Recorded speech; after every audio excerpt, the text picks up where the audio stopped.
To the far wing, Holloway comes off the wall with it, back to Bolduc. He scores! What a shot! What a shot by Bolduc!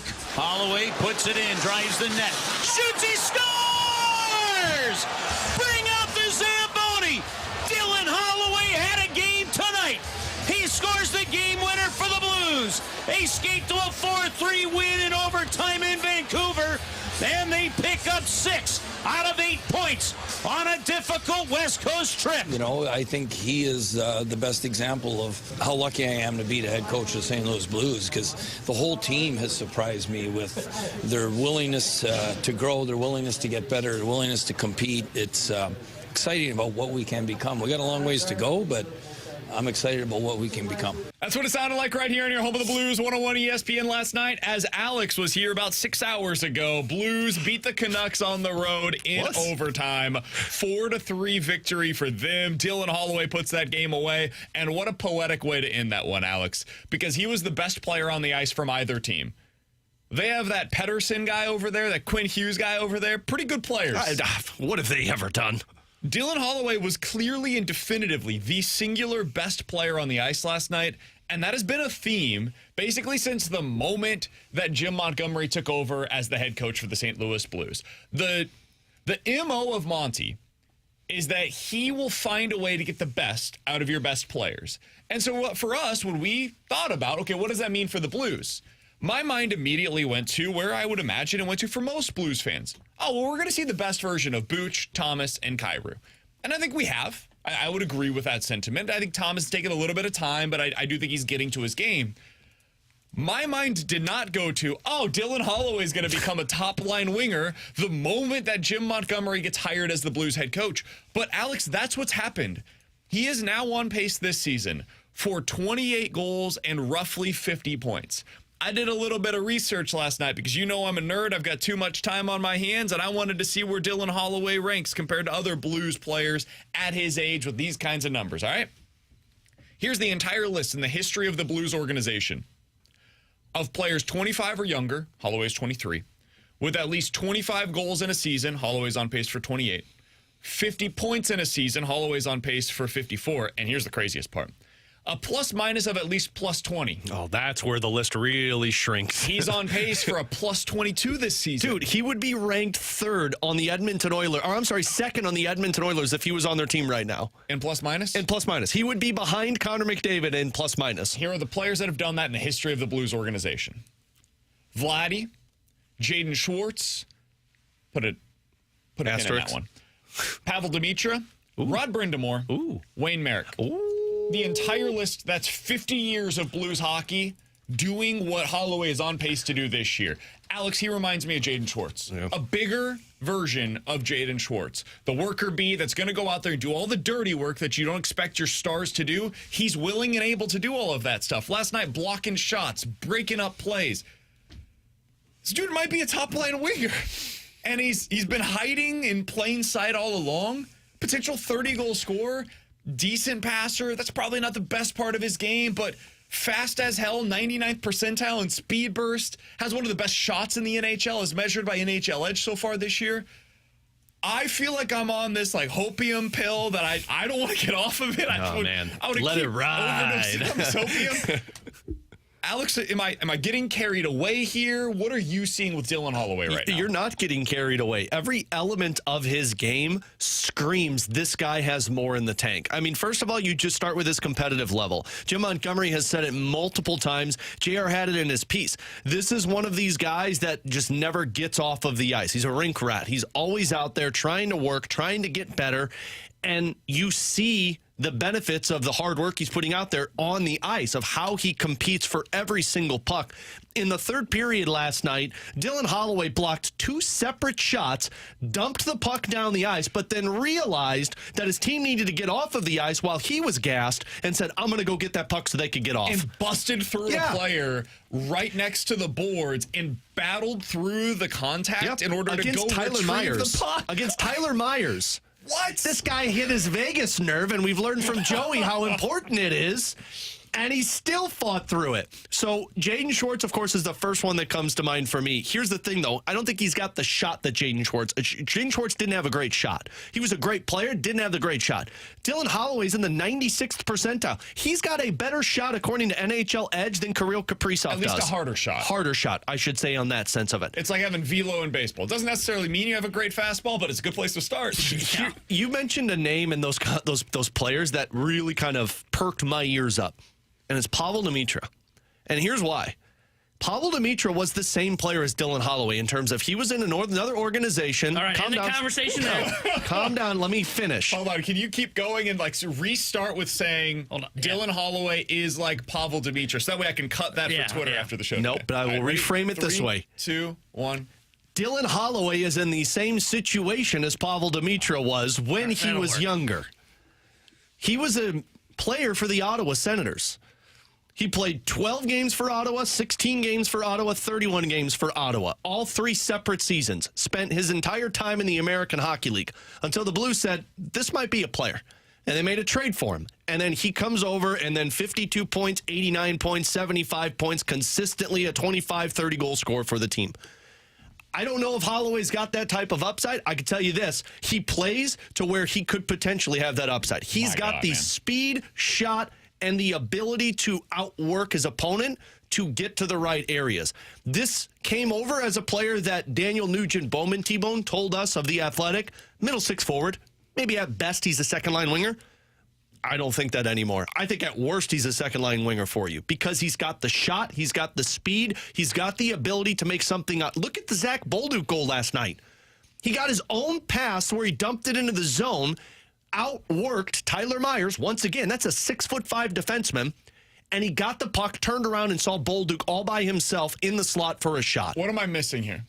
Because I've got to be missing something. What is the thing that will prevent Dylan Holloway from becoming the player that the Blues are lacking? We all believe the Blues are lacking that true, legitimate go-to guy, that number 1 winger on a contending team. And I don't want to get out over my skis here. I really don't want to, but I am struggling right now, and he's in the midst of a hot streak, no doubt. I'm struggling right now to find the thing that he is missing skill set-wise. He's fast. He's got a great shot. He works his ass off. He's incredibly young. It sounds like all the dudes on the team love playing with him. Like when he's on their line, he's the guy that elevates everybody around him right now. It's been that way all season long. There's got to be something that I'm missing, though, because I'm touching the stove and waiting to see if it's about to get real hot. My mom used to tell me when I was a kid, just touch it, figure it out. And I touched it. Hot. That explains a lot. Yeah, I keep throwing it out there and figure something will happen. What am I missing, Alex? Is there something that you're seeing that you're like, you know what, this is probably what will prevent him from reaching that ultimate ceiling? If you're going off of just tools, like what he has in his tool belt, I don't think you're missing anything. He's top 10, or he's in the 90th percentile of speed, 90th percentile of shot. We've seen his competitive edge. We've seen his ability to have the right stick in the right place defensively. He's obviously not a liability because he's playing 17 minutes a night as a +9. So in terms of skill set, you're not missing anything. It's consistency. That's what keeps the best players from the middle of the lineup players. Because why is Kirill Kaprizov one of the superstars in the National Hockey League? Because on a nightly basis, you can expect him to go out there and pick up at least 2 points and compete his ass off. I can say the exact same thing about Dylan Holloway since Jim Montgomery has taken over. 4 of the 7 games, he's got multi-point games. 5 of the 7 games, he's played north of 16 minutes, and he's got a point in every single one of those games. But can you do it for 82 games? Because 20 games is one thing, but then when you go silent for the next 20, this is my gripe with Jordan Kyrou. Now, not this season because Kyrou's been Orsad. If you're going to be the all-around player, if you're going to be the top-line winger, you've got to make an impact on the game every single night. It can't just be 3 nights here, 4 nights there. Totally fair point. That was one of the 2 things that I was going to point to. Is one was consistency, because you look at the 22 games prior to Jim Montgomery's hiring, it was 8 points in those 22 games, 4 goals, 4 assists. So wasn't the consistent guy, the consistent threat there. The other thing. Sorry, can I ask this real quick though for that first point? Does it feel like any of those first games, though, that we walked out of that said, Dylan Holloway didn't have a good night. That's my thing. It's like, you're right. I want to see this for 82 games. That's the difference between guys like Dylan Holloway and whoever those top line wingers that you want to put up into that conversation. Or that's the difference between Brandon Saad. I think I said Dylan Holloway. Brandon Saad and those other guys that are top line wingers. The gap there is significant, and it becomes a matter of, are you consistent with your point production? Forget just impact on the ice, because that's one thing certainly that you could say. I have not felt like you leave these games thinking, oh, there was no impact tonight from Dylan Holloway. Yeah. He always impacts the game in ways that, honestly, even Jordan Kyrou, who you guys know I love, does not. Right. He has more of that physical presence. He has the ability to block shots like you saw last night. Like, he is a true 200-foot player. But the points production are what get guys paid. And if he finishes the season and it's 25 goals and 50 points, it's a really good player. That is not a number one winger. Yeah. Those guys are point per game players that end the season, points per game, plus bringing all of that other stuff. Sorry, T-Bone. Well, and the other one for me is, and again, everything that you're seeing, like the underlying numbers seem to suggest, like what we're saying is it's hard to kind of find where that spot is of his game where, okay, how can he not be that guy? The other thing is right now he's getting the benefit of the matchups, right? He is on the third line. He's been playing third line wing. What happens if he was on the top line? Would he be shut down? I don't know if he would or not, and that's why I'm kind of with you. Okay, why not throw it out there? Because if you're going to be that guy, if you think he has the potential to be that guy, and you just talk about how those guys get paid, well, you know what I want to know? I want to know what would he look like when he's going against the best of the best on a nightly basis for 15 minutes. I want to see Booch, Thomas, and Holloway on that top line. Well, remember at the beginning of the season, it was Holloway, Thomas, Neighbours, and I know they didn't have all of the points, but it was like, oh, wow, this is pretty interesting. I like the idea of Neighbours, Chin, Kyrou on the second line. Yeah, I do like that one. And then Saad. Unfortunately, there's a lack of speed potentially on this line, but Saad, Sonny, Bolduc, and you're taking Bolduc out of that. Like, that's the other thing right now. Holloway and Bolduc are like a 1-2 punch right now. And honestly, they're finally developing some line chemistry. I'm fine with the way they're doing it. I'm thinking more long term. No, you're right. And maybe that Saad spot is somebody else in that place, and Dvorsky is in there for Sonny, and now it's like, okay, I see how this works. What have we been saying for, I don't know, a month, T-Bone? You and I were doing the shows. What have we been saying? What's missing for Thomas's line?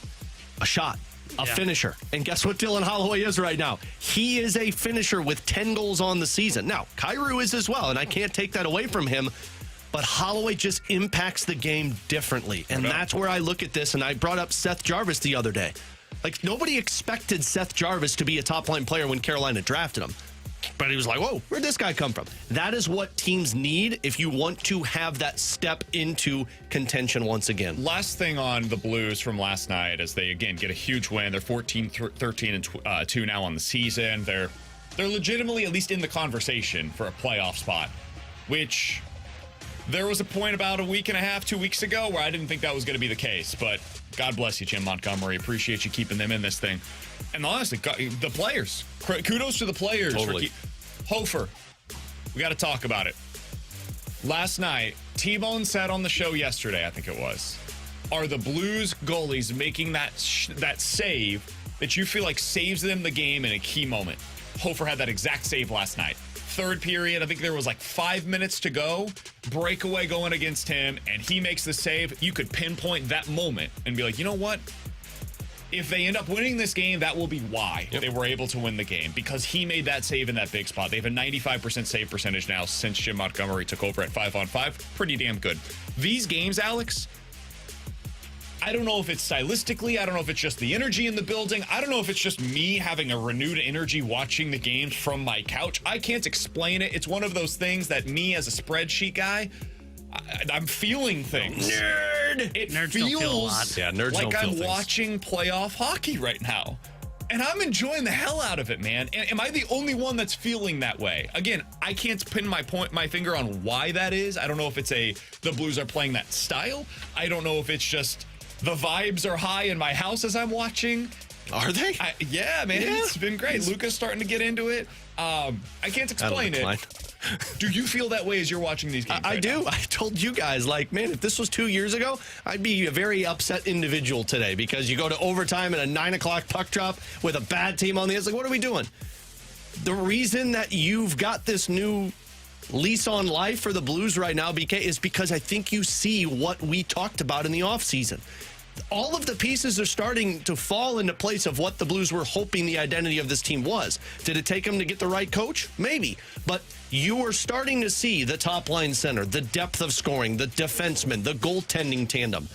This was what Doug Armstrong talked about. The hope was that this was the start of the opening of that window to start to be competitive. Now, do you get there? That is still remain to be seen because there are still some growing pains that take place. Even Montgomery on the return said, look, we still got a ways to go, but where we get to where we want to be. But right now there's growing pains, or there's signs of life. But the reason it's feeling so different is because this team is competing against the other teams best in the National Hockey League. Rangers, Devils, Philadelphia Flyers. You picked up the win against the Winnipeg Jets. You just took 6 of 8 points against Western Canada teams.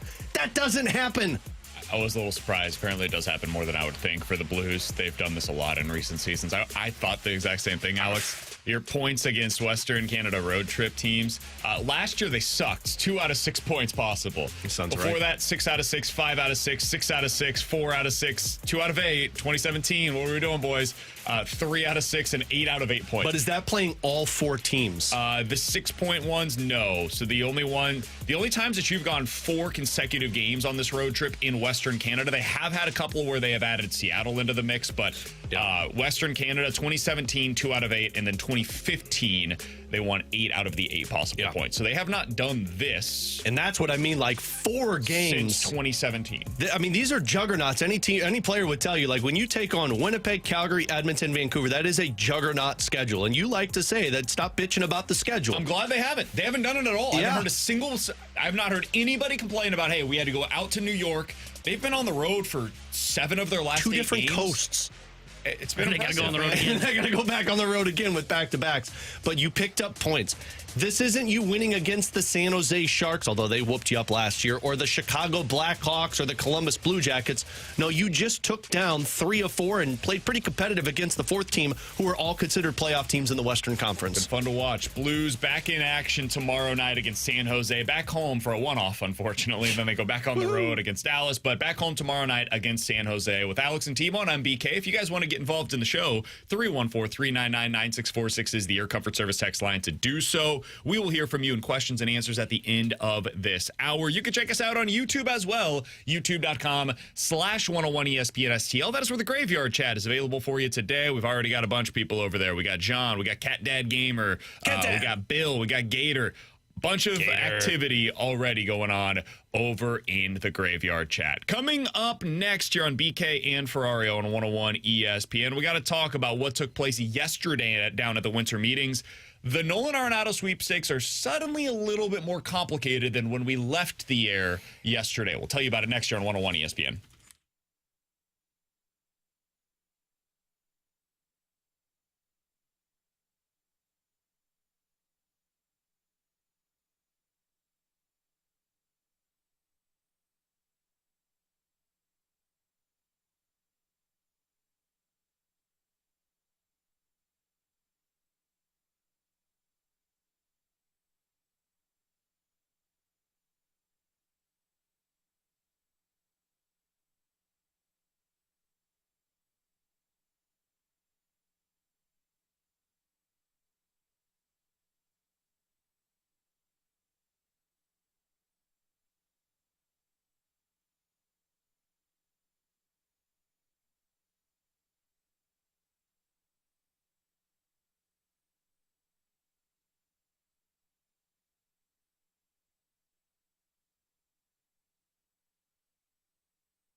Hey, it's BK to tell you about my friends over at Victory Men's Health. We're getting close to the end of the year, which means we've got some New Year's resolutions coming up. That might mean you're trying to unlock your inner champion. The place to do so is with Victory Men's Health. Whether that is helping you reach your weight loss goals, you want to find out, okay, I don't have the same energy that I once did. I'm not getting the same amount out of my workouts as I once did. Is it potentially low testosterone? They can find that out for you, find out exactly where your levels are. There's a wide range of normal for adult men, and they can help you get back up to that upper level in that range for you over at Victory Men's Health. Maybe it's erectile dysfunction that you'd like to get figured out for yourself. Maybe you want to find out more about their red light therapy programs. All of that available for you at Victory Men's Health and victorymenshealth.com. And if you go to their website today, put in your name, email, phone number on that tab where it says book now. Super easy process. Tell them BK with 101 ESPN sent you, and you'll be able to tell them how they can unlock your inner champion. Get that first appointment set up to unlock your inner champion with Victory Men's Health at victorymenshealth.com.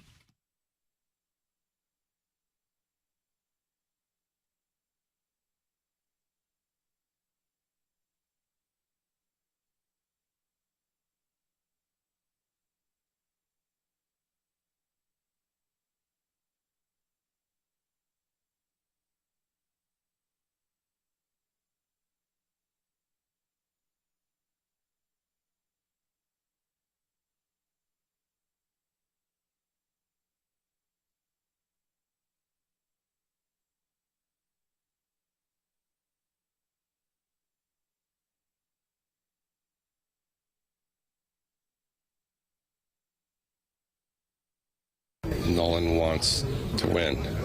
I mean, and there's more details, but that's really between them, and I don't want to have any effect on what Mo's trying to do. That was Joel Wolf, Nolan Arenado's agent, yesterday at the winter meetings talking about where things stand between Arenado and the Cardinals. The expectation from everybody is that this is probably going to end in him being traded, but it is a little more complicated, Alex, than we might have made it out to be yesterday during the show. With Alex and T-Bone, I'm BK. No surprise, we try to make things simple. Baseball is not so simple sometimes when you've got full no trade clauses, $25 to $30 million on the salary, and an aging player that hasn't performed over the last couple of years. Easy. Here are the latest reports as it comes to Nolan Arenado.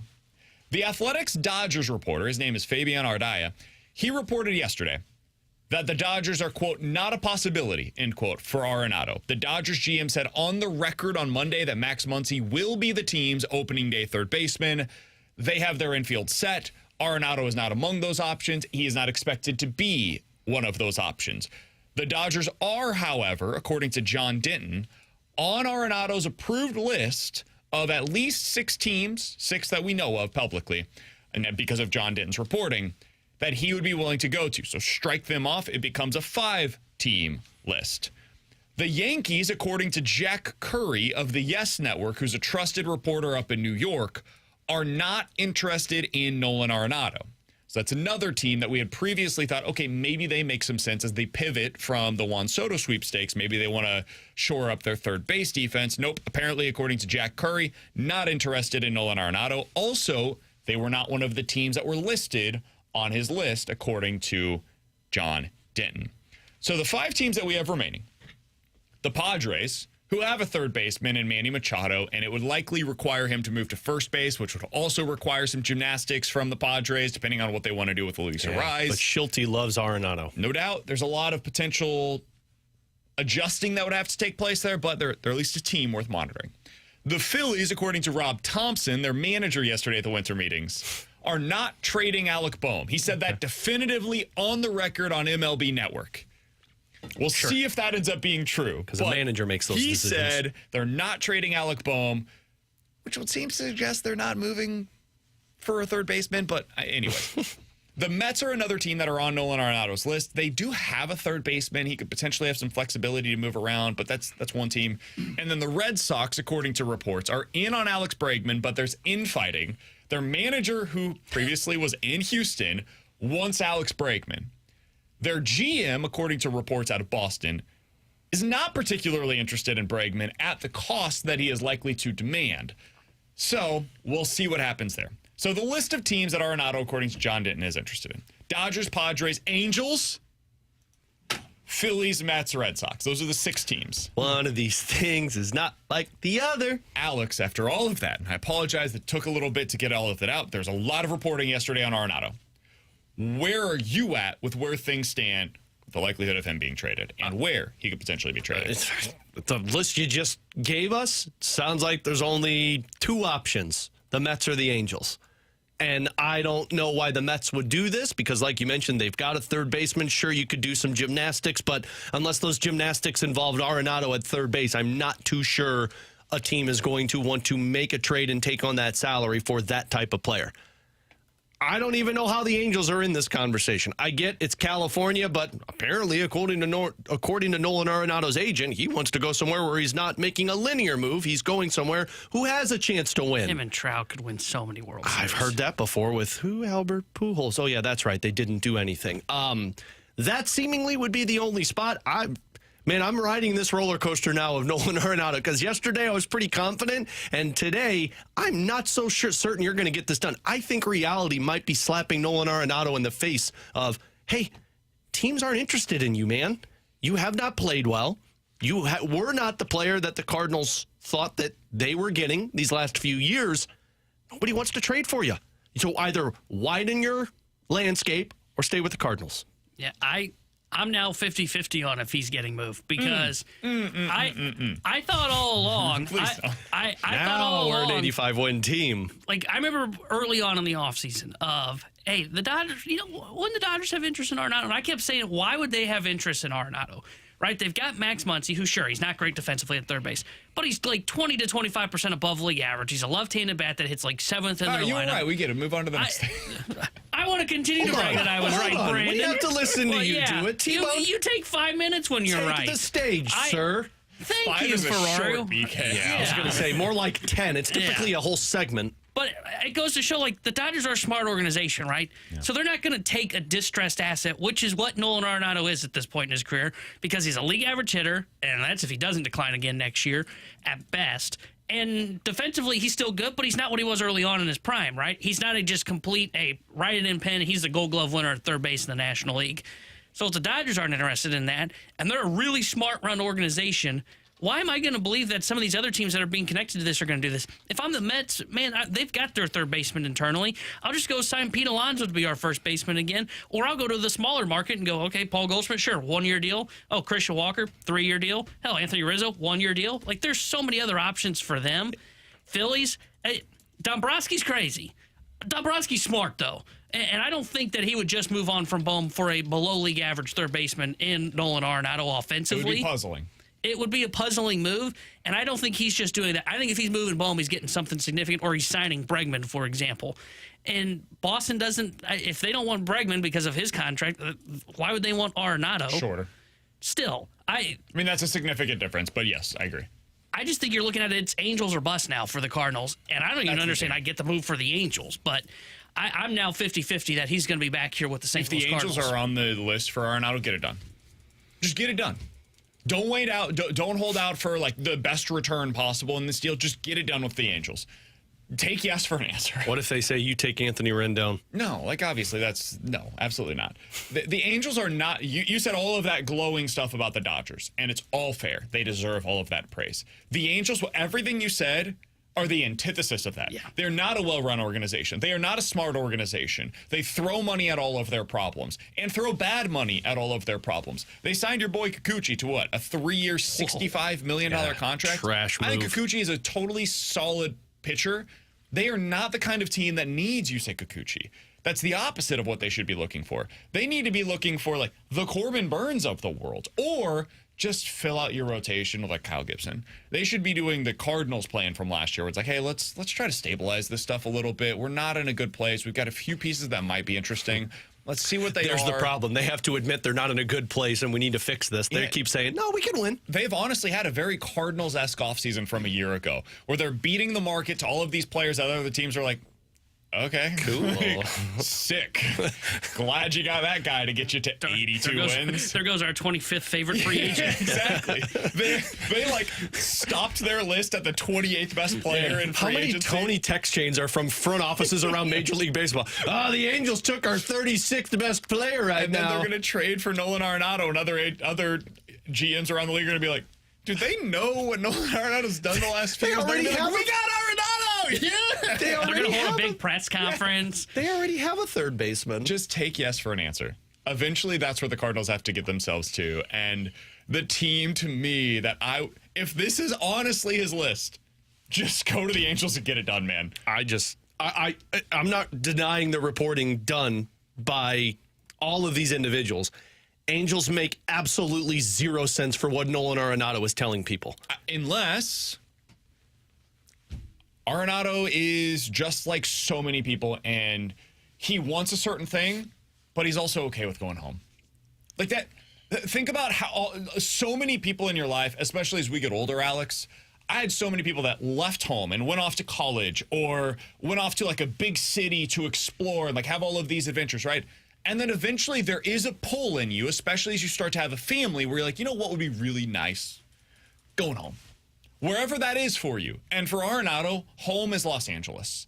So I do get that to a degree, just on a human level. But he's such a... He just had a kid with his wife recently. Like, I could see it. He's a competitive individual, though, and, like, athletes are just made different. And, like, look at his career. And if he can go to one of those teams, I think that would probably be his preference.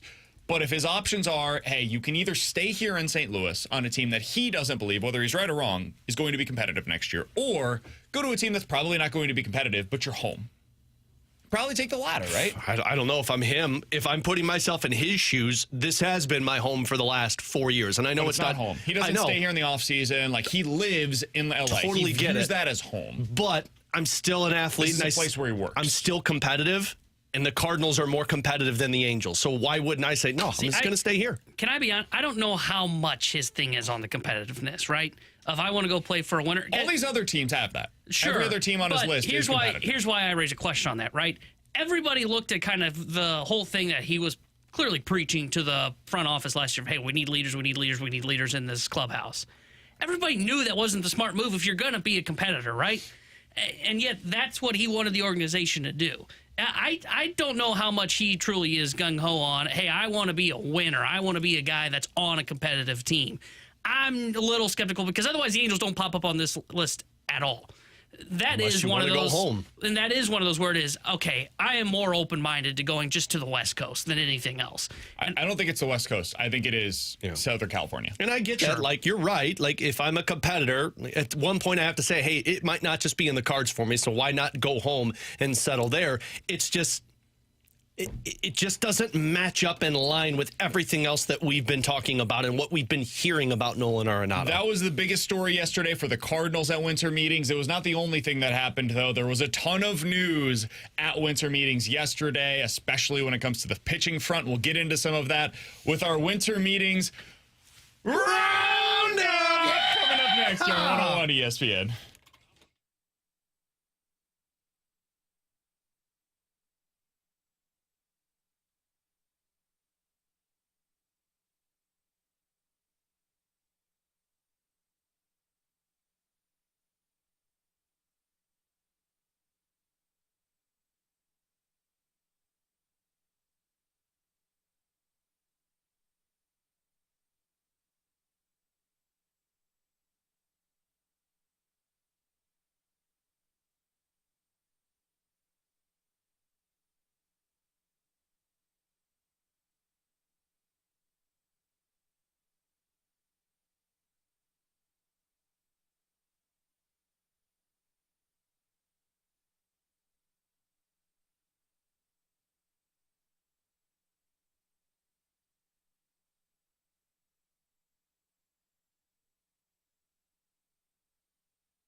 Tanner Hendrickson here. The Sports Center update driven by Johnny Londoff Chevrolet and Johnny Londoff Autoplex. Blues pick up a big 2 points on the road last night as they take down the Vancouver Canucks by a final score of 4-3 in overtime. They are off tonight, and they'll be returning back home tomorrow night when they take on the San Jose Sharks. Well, pregame coverage starting at 6 o'clock with Alex Ferrario and Joey Vitale. Then Joey will join Chris Kerber for Puck Drop at 7. The Sports Center update driven by Johnny Londoff Chevrolet and Johnny Londoff Autoplex. See them at Londoff.com. Chevy, together we drive.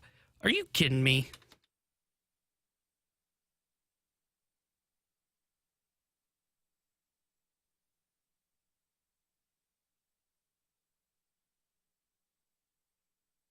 Yeah! It's time for an MLB Winter Meetings Roundup. He even said meetings. Yeah. Did you hear him? He took the G out. Meetings. Here on 101 I don't like his ESPN hat. with Alex and T-Bone on BK. His hat The looks Cardinals stupid. found another potential out for a star, Alex. They've already got Gorman. They've got Walker. T-Bone's going to tell you why Nolan Gorman's going to just end up being a league average player here in a couple of But hours. yeah, it's the JC's Luke and Baker. Wait, did we put that on the rundown today? I think it's in there in the 1 o'clock hour. Oh. But they do have an out with him potentially as a star. Walker potentially as a star. J.J. Weatherholt, potential star from last year's draft. Alex, yesterday, they jumped up to the 5th overall pick in the Major League Baseball draft based on their lottery odds. So they had a winning record and pick in the top 5 next year, which is great. Unfortunately, there are ripple effects. Because they paid in to revenue sharing last year, they will be ineligible for a top 9 selection in the 2026 Major League Baseball draft. The Nationals, Angels, Rockies, and Cardinals all ineligible to land a top 9 pick in the 2026 draft. So, Next year's be lottery's good gonna next suck. year. No reason to be bad next year. BK tells us that they're going to be an 85-win team next year, so it doesn't matter. Yeah, no Right? problem here. Right, 85 What was your wins. reaction when you saw a top 5 pick? Dude, I was excited. And maybe it's just the draft lottery that gets me excited. So good on Major League Baseball to do something different than be like, well, this team sucked the worst, so they're going to get the number 1 overall pick. Anytime you bump up that high, there's some intrigue. Now, is there some conspiracy theory? Probably, but I'm not going to get into that on the show today. This is huge for the Cardinals because you just took J.J. Weatherholt in the top 10 selection, which is a good opportunity for the Cardinals. And now you got another shot to go get yourself a star. A top 5 pick. Now, we were talking about this. Doesn't sound like this draft is very deep. That's fine. Somebody always makes a dumb decision at the draft that could benefit the Cardinals. So this is a massive moment for this organization once again if you want to find a way to make this refresh real fresh. I know you'd been working on that for at actually, least 24 hours. that one came out of nowhere. Can we say something real quick as an aside? Alex looks good in that hat. You don't look good in your hat. No, I look terrible. That looks good on you, bud. Thank you, partner. Consider some cowboy hats. I actually think I got too big of a head, or the hat's too small. Mine's the opposite. I'm too small of a head. So Wow, the nose doesn't help either, meet in buddy. the middle. Yeah. T-Bone? But look, when you look at organizations that come on a rise from drafting and developing guys, what happens is they hit on a lot of top 10 picks, right? Like, look at Baltimore. Baltimore's hit on a lot of their first overall picks from sucking for so long. Now, the hope is for the Cardinals, you don't have to do this for multiple years. But if you can hit on your pick of J.J. Weatherholt and whoever it is you get at number 5, now you're really potentially building something. So this is a very important draft for them. Even though it's not a deep draft, you still have got to take advantage that you have the 5th overall pick. We were all on the same page, though, right? Like, you have to take a position player in that one, too? Oh, I don't think it matters. Okay. I think Really? it just depends You're on the best best player. Man, I don't know. It just felt like for me, it's like this is another opportunity to That's go where get you your become star. the team. That's that where makes you the become dumb the team pick. that You're makes right. the dumb pick. You're That right. would be the Angels-esque move of, boy, we really don't have a first baseman, so we'll draft the guy that's 16th best in this draft because we don't have a first No, baseman. I'm not saying isolating it to a position. I'm just saying I think you need another really star level I bat get over what an you're saying. arm. Yeah, I would like that to be the case, but if that guy's not there, don't force it. Go get the starting pitcher. All right, let's continue Cool, I'll with our shut up. Major League Baseball roundup. Coming off of yesterday's winter meetings, Max Fried is officially signed. The Yankees pivot. They end up going with a high-paid pitcher. Now, 3 of the top 7 highest-paid pitchers in Major League Baseball are in the Yankees rotation, with Garrett Cole, Max Fried, Carlos Rodon, all with at least $160 million guaranteed to their name. Max Fried yesterday, T-Bone and I disagree on this. I think he got the biggest overpay that we'll likely see this offseason. 8 years, $218 million. Max Fried's a really good starting pitcher. I like Max Fried a lot. He's also not particularly old. He's only 30 years old. 8 years, $218 million? Those years would terrify the hell out of me if I'm the New York Yankees. That's $27.5 million per year, which puts him right around that range with Carlos Rodon, Tyler Glasnow. But the 8 years, the only pitchers that have more term are Yamamoto and Garrett Cole. You, sir, are not Yamamoto or Garrett Cole. What did you make of this, Alex? I was a little surprised, but the Yankees, I mean, that's a Yankees move right there. You need to go out there and you get a starting pitcher. You go out there and you get one of the best available. Maybe they didn't think they could get Corbin Burns, but whatever it is. I like the signing in general because, like, that is a guy at the top of your rotation that you can get excited about. But I also think it was an overpay. I would not be going out there and giving any pitcher 8-year deals, especially one that's had injuries in the past. So if you're the Yankees, you can do this. You can make mistakes and it not bite you. But if I'm any other team, I'm not going down that path of Max Fried. I love the deal for the Yankees. And if I were any team, I would have done this deal as well if I needed that guy in my rotation. Because it's going to become a bidding war. He's going to get anywhere between 7 to 8 years no matter what. And he's a guy that's a stud. Like, he's had really good numbers throughout his career. He's only really had 1, maybe 2 years where he dealt with injuries. And I think one of them 2 years ago was a hamstring injury, if I remember correctly. So that's not even with his arm. He doesn't throw hard. He's got plenty of pitches. Like, he feels like a guy that's going to age very well. And I just know it's pitching, man. These guys break consistently. I just want the best dude, so I love the deal for the New York Yankees. Is it a bit of an overpay?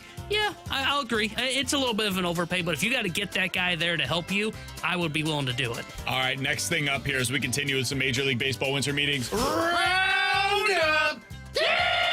That's pretty good. We did that together. Come on, man. Join in, T-Bone. According to your boy JP Morosi, multiple MLB executives say that the price of free agency pitchers are extremely high, and there are relatively few clubs that are willing to pay them. He said that this creates incentives for contenders even to listen to trade offers on their starting pitchers. 2 pitchers that he's heard are potentially available on the trade market are Framber Valdez and Dylan Cease. So the San Diego Padres and Houston Astros, both of whom fancy themselves as being contenders going into next year, at least willing to listen on their starting pitchers. Cardinals not listening on Eric Fetty, though? Houston Astros, a World Series contender, willing to listen on Framber Valdez, who's a stud and a postseason performer. Dylan Cease, who was a legit Cy Young candidate last year. Padres are willing to listen to him. But the Cardinals won't listen on Eric Fetty? Is that going to be a mistake? Yeah, it is going to be a mistake. I frankly think I'd be listening on everybody, but Eric Fetty makes the most sense for how cheap he is right now. Now, not cheap in terms of trade costs, but cheap on what you're paying him for this upcoming season. I've said that all along. T-Bone brought up the great idea yesterday of trading him and bringing back Kyle Gibson for around what Eric Fetty's making, maybe a little bit more. But Eric Fetty is an awesome trade chip for a team that's trying to get younger and get more talent in their pipeline, but yet you're going to hold on to that. And when you go out there and get Roki Sasaki, you won't have to worry about Eric Fetty anymore. That part is true. They should be listening to what offers they can get on Eric Fetty. Eric Fetty's going to be getting like $15 million next offseason. Well, more probably. Yeah, especially if he has another good year. But I think you have to listen to him because teams are going to look at him and go, man, there's a lot of great cost value there, right? Now, granted, my whole plan of, hey, trade Fetty, go bring back Kyle Gibson because he'll get like $10 million. That might be changing too because Alex Cobb pitched a total of 16 innings this past year and still got $15 million on the open market. But I still think you've got to listen to him because I think you can get something really good in return for him. I don't fully understand the Cardinals' point of keeping him while they're in the midst of a retool. All right, last thing as we go through our Major League Baseball winter meetings roundup. No, you screwed that one up, man. We'll get it at the end. I was going to join in that time. No, according to Ken Rosenthal, the Astros and Cubs are discussing a possible trade that would involve Kyle Tucker going to Chicago. Tucker is one of the best hitters in Major League Baseball. He's a decent outfielder as well. Has a little bit of value on the bases. He's a good base runner more than he is like a speedster on the bases. Kind of similar to Goldie in that regard, honestly. According to Ken Rosenthal, the potential deal, the Astros are targeting Seiya Suzuki and Isaac Paredes. Seiya Suzuki, according to this report, unlikely to be moved in this deal. Sounds like the Cubs would also prefer to have Cody Bellinger go in a separate deal somewhere else. The Astros do have interest, though. Suzuki, Paredes, they would like to have legitimate major league return in a trade for Kyle Tucker, who they're unlikely to resign because he's likely to get $400 million in the free agency market next year. Alex, if you were the Cardinals, yes, would you be interested in making this deal? And if you're the Cardinals and you know you're not going to re-sign him, would that change your answer? Well, if I'm the Cardinals, I need to get out of the mindset of I know I'm not going to re-sign him, because I should be considering re-signing him because that's a superstar player that you put in your roster. But yeah, I would be considering these types of moves if you want to at least remain competitive, because it does everything. It aligns with what you're talking about. You're getting younger because he's still a young player. You're bringing in the superstar talent that Mo told Major League Baseball Network, like, look, that's what we're missing. Well, there's the guy for you that could perform to that level. I don't know why you wouldn't. And the trade request, at least from the Cubs side of things, doesn't seem like it's that far-fetched of a deal in terms of what they're giving up. So I think the equivalent for you would be like Lars Nootbaar and Nolan Gorman. Fine. Probably. Because neither of those guys have done at the major league level what Kyle Tucker has done. That's so true. I would go out there and get the sure thing, a young player who, yeah, I'm going to have to sign him to a big contract. But you know what? That's what you need to do when you got superstar players. Yeah, if you can get him locked up, which is maybe a tougher task since he's a Scott Boras client. Talking $400 million. Yeah, Fine. You got to do it. Tucker's a stud, man. He is a guy that I would bring in and was make the change him of heart, T-Bone? franchise. Well, I kind of looked at his numbers. Oh, okay. Here's the list of players that have a higher OPS plus since 2021 My than defense, Kyle there was a Tucker. ton of good Astros on that The team. entire list. Hit like Judge, 8. Alvarez, Ohtani, Soto, Trout, Harper, Freeman, Betts. None of those guys are Yes, good. please. None of those guys are good. He's above Ronald Acuna, Jose Altuve, Corey Seager, Gunnar Henderson, Matt Olson, Jose Ramirez. You get the point. Yeah. The guy's unbelievable. He's a really freaking good player, and there's no chance the Cardinals consider doing this. And there's no question about your 3 outfield spots. And there might be a question about 2 of them, but I know one of the guys then if you acquired him, it'll be, hey, Tucker's here for the next 9 to 10 years or however long that contract He's extension going is to going be to 28 be. next year. His extension will begin when he's 29. Yeah, I can't believe the Cubs are involved in this, right? Shocked. Because Cubs ownership doesn't like to spend a lot of money for a big market team. Do you guys know what their biggest contract is ever handed out in franchise history? Lester? No. Soriano? Hayward that at makes 8 sense. years, That makes sense. $184 million. Guys, what a jump it would be to go from $184 million as the biggest contract you've ever guaranteed to $400 million That's what for Kyle Cardinals would be Tucker. doing. Cardinals would be going, their biggest current I know, contract and I don't think they would ever do it. signed with anybody is Paul Goldschmidt. I think it was $125 million, if I'm Yeah, not mistaken. 130. Yeah. And for the Cubs, the biggest contract extension they've ever given out, and this is a blast from the past. Carlos Zambrano, 5 years, $91.5 million. I loved Carlos Zambrano. He's a fun player. Yeah. All right, that's Very it angry player, though. for our Major League Baseball winter meetings. Roundup! Yeah! Ride like the wind, bullseye. Nice. We'll hopefully get another one of There's a those snake tomorrow. in my boot. As the winter meetings come to a conclusion today, we are expected to be joined by Katie Wu, Cardinals insider for The Athletic, tomorrow here on the show. With Alex and T-Bone, I'm BK. Questions and answers is next.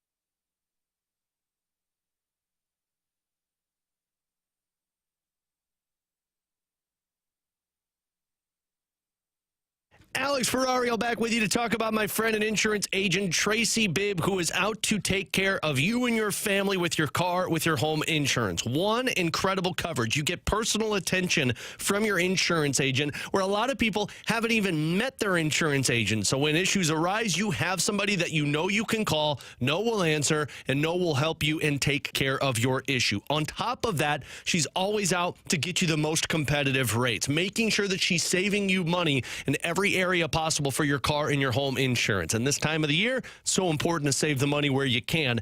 That's where Tracy and her team at Allstate can help you out. Plus, she's involved with a lot of things around the community with her clients. She cares about them. Kids Rock Cancer, Little Bit Foundation, all of those opportunities to help out the community with Tracy Bibb. So give her a call today. Ask her for a free non-committal quote. Super easy. Just tell her Alex Ferrario sent you. 314-328-4260. 314-328-4260. 4260. It's no fib. You're always in great hands with the bib.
Three one four 399-9646 is the Air Comfort Service text line for questions and answers. You guys get your questions in. We'll get to them here on BK and Ferrario. You can also send them in on the YouTube chat, youtube.com/101ESPN STL. It's been a lively chat over there today.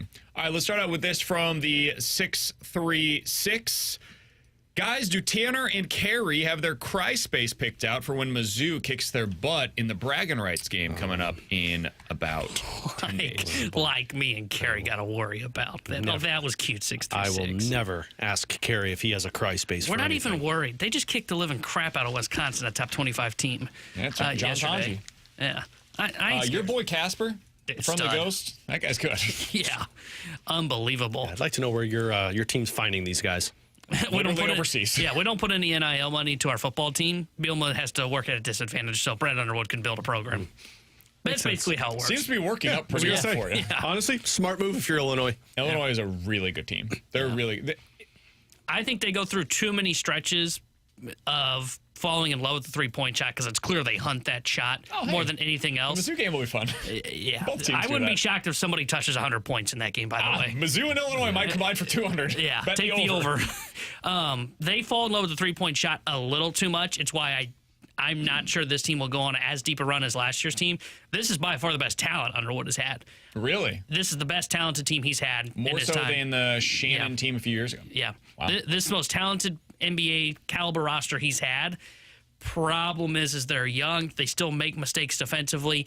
And like I said, they shoot way too many threes. And I know that's what he wants, but it's too much for my liking. You can tell Underwood loves Casper. Oh, yeah. Loves him. And some of the stuff that he's saying post-game, he doesn't say that about very many dudes. So he's not holding the post games where you're going.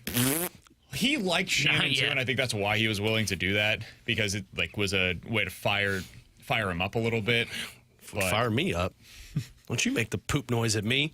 Bill Self always does this. Every year, Bill Self will have a game, and it's honestly right around now. Typically, it's about late November, early December, where KU gets beat. They don't play physical. They don't have great defense in the game. And he says, Can't win with this group. Not if they defend like that, and then they defend their asses off the rest of the way, and they go to the Elite Eight. Underwood kind of had a moment like that when they lost to Northwestern last Friday. He said, yeah, we got to get to the glass. We got to go rebound. And he said, guess I'm going to have to push the guys harder at practice. And I went to myself, oh, I feel bad for those kids. It's an annual tradition. Underwood's really going to work them the next practice. All right, from the 636, guys, you think Mizzou could be a college football playoff contender next year with a good showing in the portal? And if so, what would that portal haul look like? I do. I heard the Fast Lane. We never ended up actually getting to this segment, but I heard the Fast Lane a couple of weeks ago saying something about, is this the beginning of a window for Mizzou to be able to win, or was this it? This was the best that it's going to be under Eli Drinkwitz at Mizzou. And they said the latter. They said this is it. This was the year. They had to take advantage now because they don't have a chance in the future. I could not disagree with that more. I think Eli Drinkwitz has proven now. He was hired as an offensive mind wizard. I don't think that's who he is. I think Eli Drinkwitz is a culture guy who needs a good staff in place. He's a culture guy that recruits really well. He's a salesman effectively. But he is honestly Gary Pinkel with like Steve Spurrier's personality. And when you have that, you can be a pitch man for your school, and then you could put together the development plan and everything else in place. I think that's who Eli Drinkwitz has become, and I think it's good for him that he's figured out that's who he is as a coach. And it all changed when he hired an offensive coordinator finally. I think he's been really, really good in the portal. They need a big-time haul. What does that look like? You need a couple of defensive backs, and you need a couple of linebackers because you're losing a ton of talent there. You probably need a number one wide receiver, offensive tackle, and you got to get the quarterback right. Ultimately, it's going to come down to, do they get it right at quarterback? Cal's quarterback just entered the portal today. Alex, he's a sophomore, which changes things a little bit in terms of the timing of when your next guy will be put into place. But if you don't end up getting Miller Moss, this is one heck of a backup plan. He might actually be a better quarterback than Miller Moss, just the timing is a little different. Yeah, I think it's the quarterback. This is what it comes down to. And if you get the quarterback that they believe is the one that can get you to the college football playoffs, I think you're a college football playoff team. I think you'll have the roster. I don't deny getting all of the other pieces that they need to win. It's just going to come down to that quarterback. I agree with that. I think it comes down to quarterback as the number one get in the portal, and then defensive parts will be the ones that you probably don't talk a lot about, but it will be key for Drinkwitz to replace the talent that they are losing. But quarterback is number one. Yeah, no, I'm with you. They got to get it figured out. Especially if you're going to get a quarterback who, isn't a scrambler, you got a pocket guy, you're going to have to protect them. All right, coming up in 15 minutes, we're going to be joined by Kevin Shattenkirk. He officially announced his retirement from the NHL yesterday. Former NHL defenseman, specifically here with the St. Louis Blues. Also last year, played for Jim Montgomery in Boston. So lots to get to with Kevin Shattenkirk. We'll reminisce a little bit about his career as well. Shatty joining us at 12:15. But coming up next, want to get back into the young players that are showing out right now for the Blues. Dylan Holloway, Zack Bolduc. They are doing right now what Jake Neighbours did right around this time last year, where they open up your eyes about what they could be. We'll talk about it next year on 101 ESPN.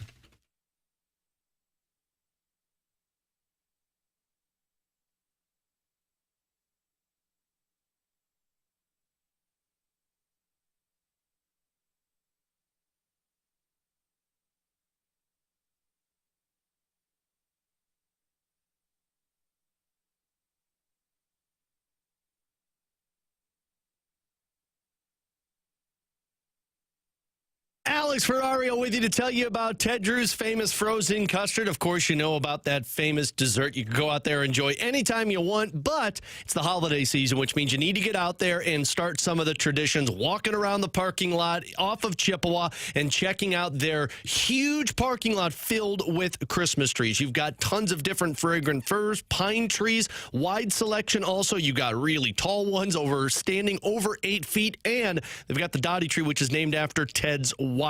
Of course, their business was founded on the principle of our business is service, and that's what you get when you're at Ted Drew's. They'll even help you select your tree, carry it to the car, make sure it's secure for the ride home. And while that's getting secure, grab some famous frozen custard, whatever flavor you want.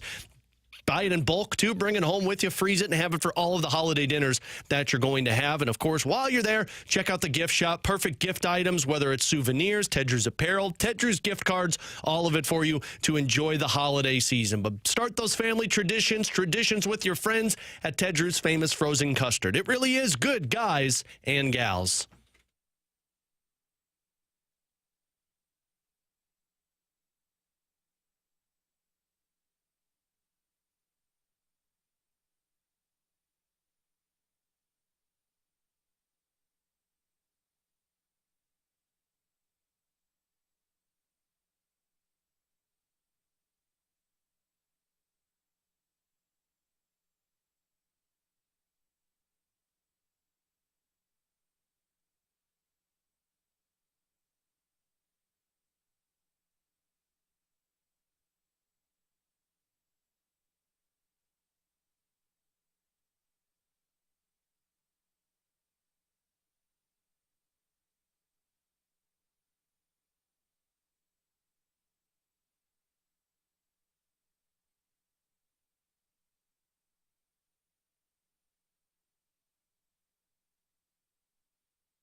With Alex and T-Bone on BK, you got BK and Ferrario here on 101 ESPN. Alex, we talked a lot about Dylan Holloway in the Open today. The guy has been absolutely amazing since Jim Montgomery has taken over as the Blues head coach. And frankly, he's been amazing the entirety of the season. Just the points are starting to rack up under Jim Montgomery. Blues get another win last night. He's not the only young player doing this, though.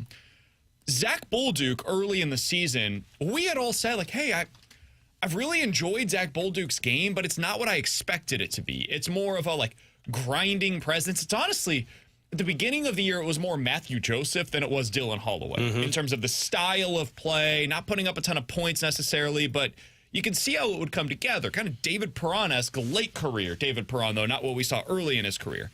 Well, recently, the goal production is starting to have a little bit of an uptick. Goal against Vancouver, goal against Calgary, 2 goals in that game against the New York Rangers. The shots are starting to come multiple a game now. Those 2 players, Dylan Holloway and Zack Bolduc, for me, are doing right around the same time in terms of the calendar what we saw last year from Jake Neighbours, where Neighbours started out on the 4th line and kind of worked his way up the lineup from there, became a mainstay into the lineup for the Blues, and by the end of the season, we're like, wow, okay, this guy is a 25-goal scorer, maybe on a regular basis. What are you seeing from Bolduc and Holloway, Alex, and have they inserted themselves into the mix for you of being mainstays in the Blues lineup, not just for this year, but for years to come? Yeah, I don't think Bolduc's on the same level as Dylan Holloway, to where, like, I see Dylan Holloway as a guy who could play on your top line. But Zack Bolduc is playing like a top 6 winger right now for this Blues team. And it's not, the goals are showing up, which is great. Jim Montgomery's getting him to shoot more. But much like Dylan Holloway, it's away from the puck that I think I'm most impressed by Zack Bolduc. It's just the decisions he makes on the ice, to where when there's a puck along the boards, he goes into it, but he knows the right spot to be so that that puck gets turned over. There was a play in the second period last night against Vancouver to where Vancouver stole the puck from Dylan Holloway, and then as they were skating back into the offensive zone, Bolduc behind the player, stick lifted him, and then stole it back, and they got a 2-on-1 the other way. He's got speed, much like Dylan Holloway. I think Zack Bolduc also has an elite shot, especially on the one-timer, which at some point, I think you need to start seeing Zack Bolduc on that number 1 power play unit. But this guy has the makings of a top 6 winger. It's just the hockey IQ when you're on the ice. That grows with more ice time. And what was frustrating about Zack Bolduc's development early in the season was he would play 9 minutes in a game, not play in the third period, scratch the next game, come back in. You can't develop that player. You know how you develop them? You play him 13, 14, 15 minutes a night. Last night in the third period, he was on the ice in I think it was the 3-2 lead that the Blues still had before Vancouver tied it up. Those are the type of moments that Zack Bolduc takes and says, okay, this is what I need to do to be better on the ice. So what you've got now is you've got depth on the wing. Because originally, I didn't know what these guys are going to be. I thought maybe you were lucky to have a couple of third-line wingers. Now you've got a guy who I believe should be a top-line player, and you've got another guy who's got the shot to be a 25 consistent goal scorer in Zack Bolduc. This is the pack mentality that I think the Blues were trying to accomplish all along. So now you look at it, and we talked about this before the season. Even if they weren't a playoff threat, the goal this year is to add more players to your core. That was the goal heading into the season, the number one thing that had to happen. Well, Booch, Thomas, Kyrou, we knew they're a part of your core. Neighbours, we knew part of your core. Shin, I actually think Shin's been playing a little better lately. Agreed. I've been happy with his performance. Oh, yeah. It's been He's a little snake bitten on the goal. I mean, last night he had one that hit the post on a breakaway, but freaking Kyrou, man. He can't figure out this breakaway. I feel so bad for that guy. You talk about, like, lacking 5. He could have 15 goals on the season for how many posts this kid has hit so far this season. So that's 5. And then you add in now Bolduc and Holloway. That's 7 of your top 9 players. It's not hard to figure out where the other 2 are coming from. They got one right now in the minors that's been amazing so far this year in Dvorsky. He's playing center. Just boom. Look at where Sonny's at. That's your spot. And then another guy in Snuggerud that has been amazing so far for Minnesota. Second best goal scorer in college hockey this season. And was just named, I believe, the NCAA's Player of the Week, if I'm not mistaken. There you go. Like that, he's going to take the spot of Brandon Saad. Sonny's spot is going to Dvorsky. The vision is right there. Yeah. And then it becomes a question of, are those the right guys? Did you miss on anything? Do you have the game-breaking talent that you hoped that these guys would become? Credit to Doug Armstrong, man. The way that he's been able to flip this thing over, really in a 2-year stretch. The last 2 seasons have really been when they focused on this. can't give him enough credit for what he's been able to accomplish. This is why you brought in Jim Montgomery.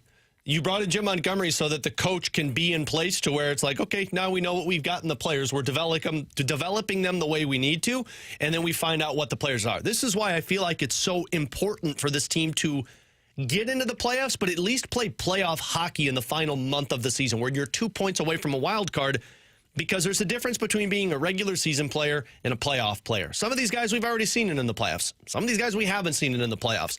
But they build pack mentality. And I don't know, maybe one of these guys emerges somewhat of a star, maybe a Dylan Holloway. But to what you just talked about, you're down the middle, Thomas, Dvorsky, Schenn, big picture.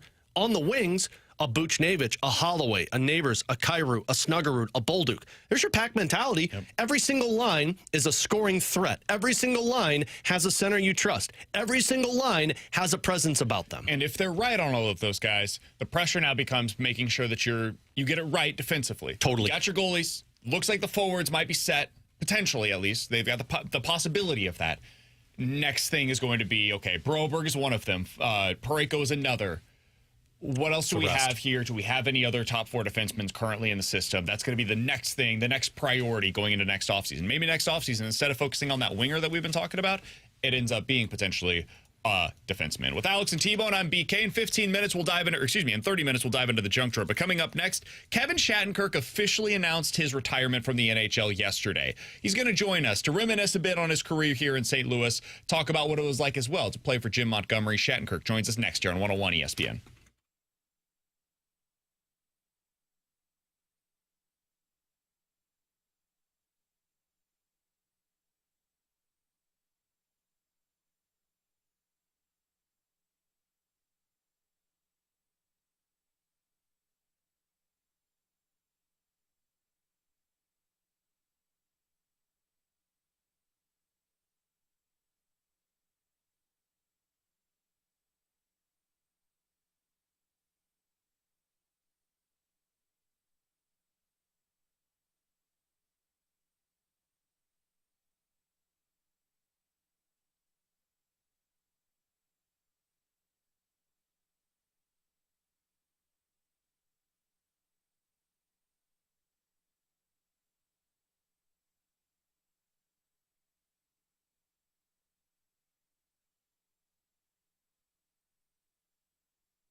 straight away. Firing. They score! Kevin Shattenkirk rips it to the back of the net with the scramble in front, leaving it open.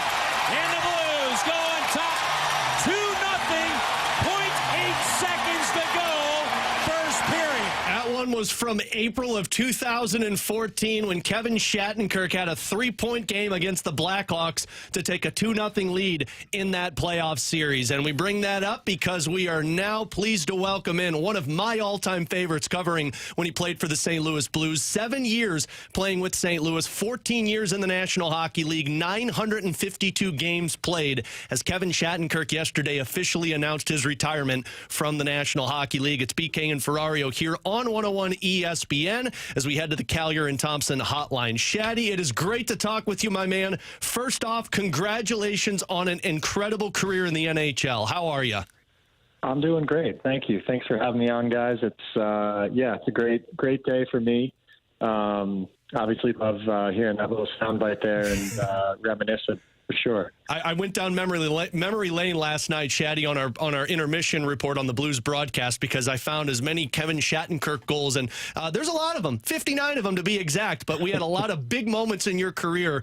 When you sat back and reminisced of 14 years in the National Hockey League, Shaddy, what came to mind for you?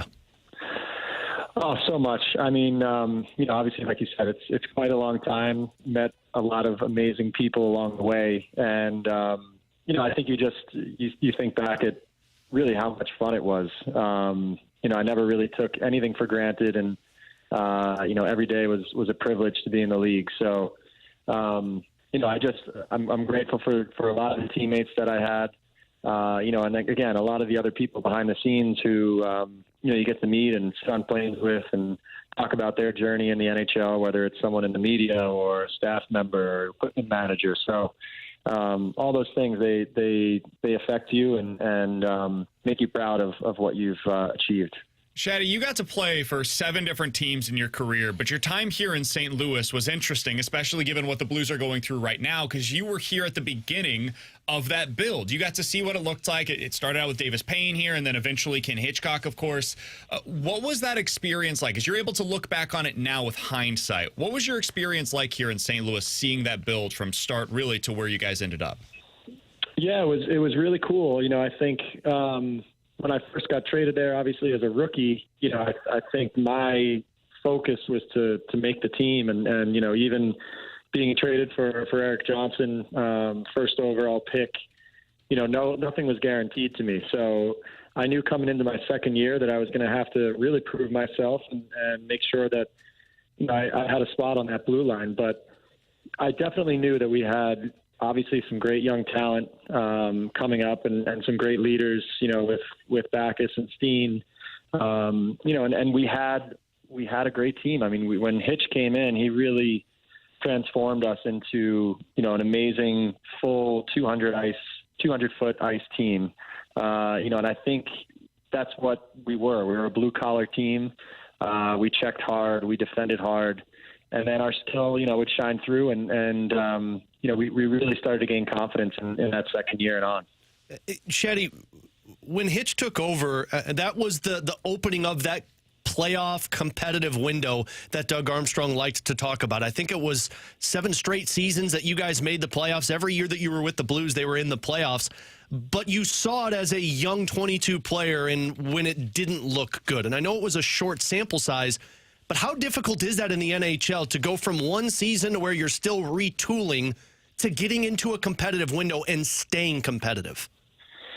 It's hard. I think the first year we made it, we obviously knew, how fun it was, and we got to experience, for a lot of us, and me especially, just what playoff hockey was all about.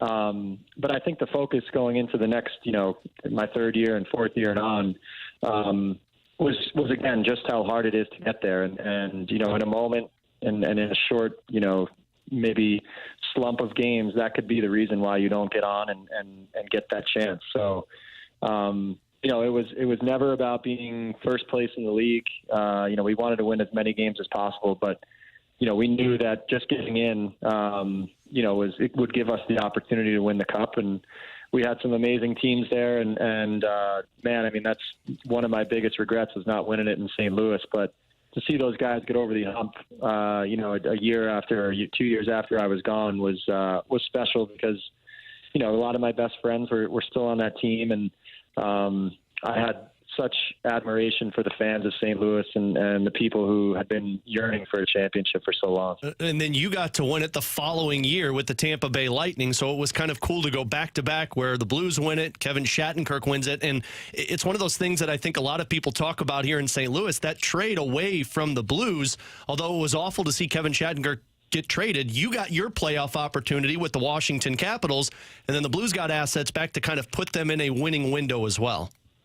Yeah, it's amazing when you look back on it all, right? It's I can proudly say it was all for the right reasons. I don't think if I got a cup in Stanley or in Tampa Bay, I wouldn't be maybe feeling as rosy about it all. But no, I mean I watched Washington win it the year after I left, and then St. Louis 2 years, and I certainly was bummed at the time, but then to get over the hump myself and go to Tampa and do that there it was great. And that's, the domino effect of how these trades and acquisitions work. And again, sometimes they don't work and teams are clawing and knocking on the door for years, but just a testament to how hard it is to win. You need a lot of things to go your way. Your win came in the bubble, right, Shatty? Am I remembering that correctly? Yep, that's correct. What was that experience like? Because the Blues just played in Edmonton recently, and so some of them were reminiscing on what that experience was like in their version of the bubble over there for the Western Conference.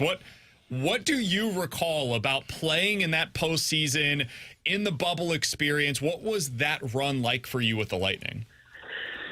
It was still a very special run. I think, we were all going through a lot of different things going through COVID, and I think getting the opportunity to play hockey again was something that we really were grateful for. The experience was a little odd, and starting off in Toronto, we had a great setup up there, and I think the thing that our team did really well was we balanced hockey life and personal life, and when we weren't at the rink practicing or playing, we really disconnected from that a little bit, connected with our families. The team did a great job of, providing us with videos of people showing support. But, it was kind of a put your head down, get to the next game, and just keep winning until it was all over. And, you blinked, and when it all ended and we were celebrating, I mean, not having fans there was a pretty surreal experience. But, it was 60-plus days of, living isolated away from our families. So we were really, really excited to obviously win, but to bring that feeling back with the people that we loved. We're talking with Kevin Shattenkirk, a former St. Louis Blues defenseman, over 900 games played in the National Hockey League as he announced his retirement yesterday. He's on the Callier and Thompson hotline. Kevin, you mentioned in your piece yesterday when you put it out on social media about, the Anaheim Ducks taking you on at the end of your career and trusting you to be a leader for those young players in that organization. It's something that the Blues are going through right now with younger players on the roster and trying to get back into that winning window. From a leadership perspective, how difficult is that to transition from a struggling team to back to a winning team? It's hard. I think it's hard to build that culture and that tradition of winning. And the Blues have it. There are guys there still who have experienced it. But in Anaheim it was tough. By the time I got there, they were 2 or 3 years removed from those great Ducks teams that were constantly in the playoffs and the Western Conference Finals. And as you see those, generational players start to be phased out, you need leaders in the locker room. Maybe they're coming from other places to, impart their wisdom, really. And, a lot of that is done by example, but, a big voice is certainly needed. And it doesn't have to all come from one guy. I think the best locker rooms are ones that, share their leadership roles and allow guys to speak, and even younger guys to speak when they have something important to say. So, it can be tough, but, with the right people, especially coaching staffs and general managers at the helm, they know how to build the fabric of a winning team. And the rest is up to the players to buy in and to, make sure that they're holding their end accountable. All right, Chatty, I got to ask you. You played last year for Jim Montgomery. He's now the head coach of the St. Louis Blues. It happened quickly. Tell us a little bit about what the Blues got in Jim Montgomery as a head coach. Well, he values just playing smart, and he I appreciated it because, I wasn't at the end of my career the fastest guy on the ice, but I could still think the game and see the plays, and he bounced a lot of ideas off of me, and I think that's what he likes to see. He likes to see puck possession, especially in the offensive zone. Maybe not just wasting shots away and putting a puck on the net just for the sake of it. Everything has to have a purpose. And, I think he's going to be great. He expects a lot out of his players. Obviously in Boston we had a great team, and he coached a phenomenal team the year before that. But, I think with younger players, he's just going to really impart that, the value of holding on to the puck and being a puck possession team, wearing teams down over time, and the rest will come from it. So he's dialed in. He's very passionate about the game. And I'm excited to see what he does with the Blues. Shaddy, just a couple more questions, and we truly appreciate your time. But, playing in an era when you started with Colorado, then St. Louis, of a really stingy, heavy, defensive-minded league into what it is now, how have you seen the NHL transition in the style of play?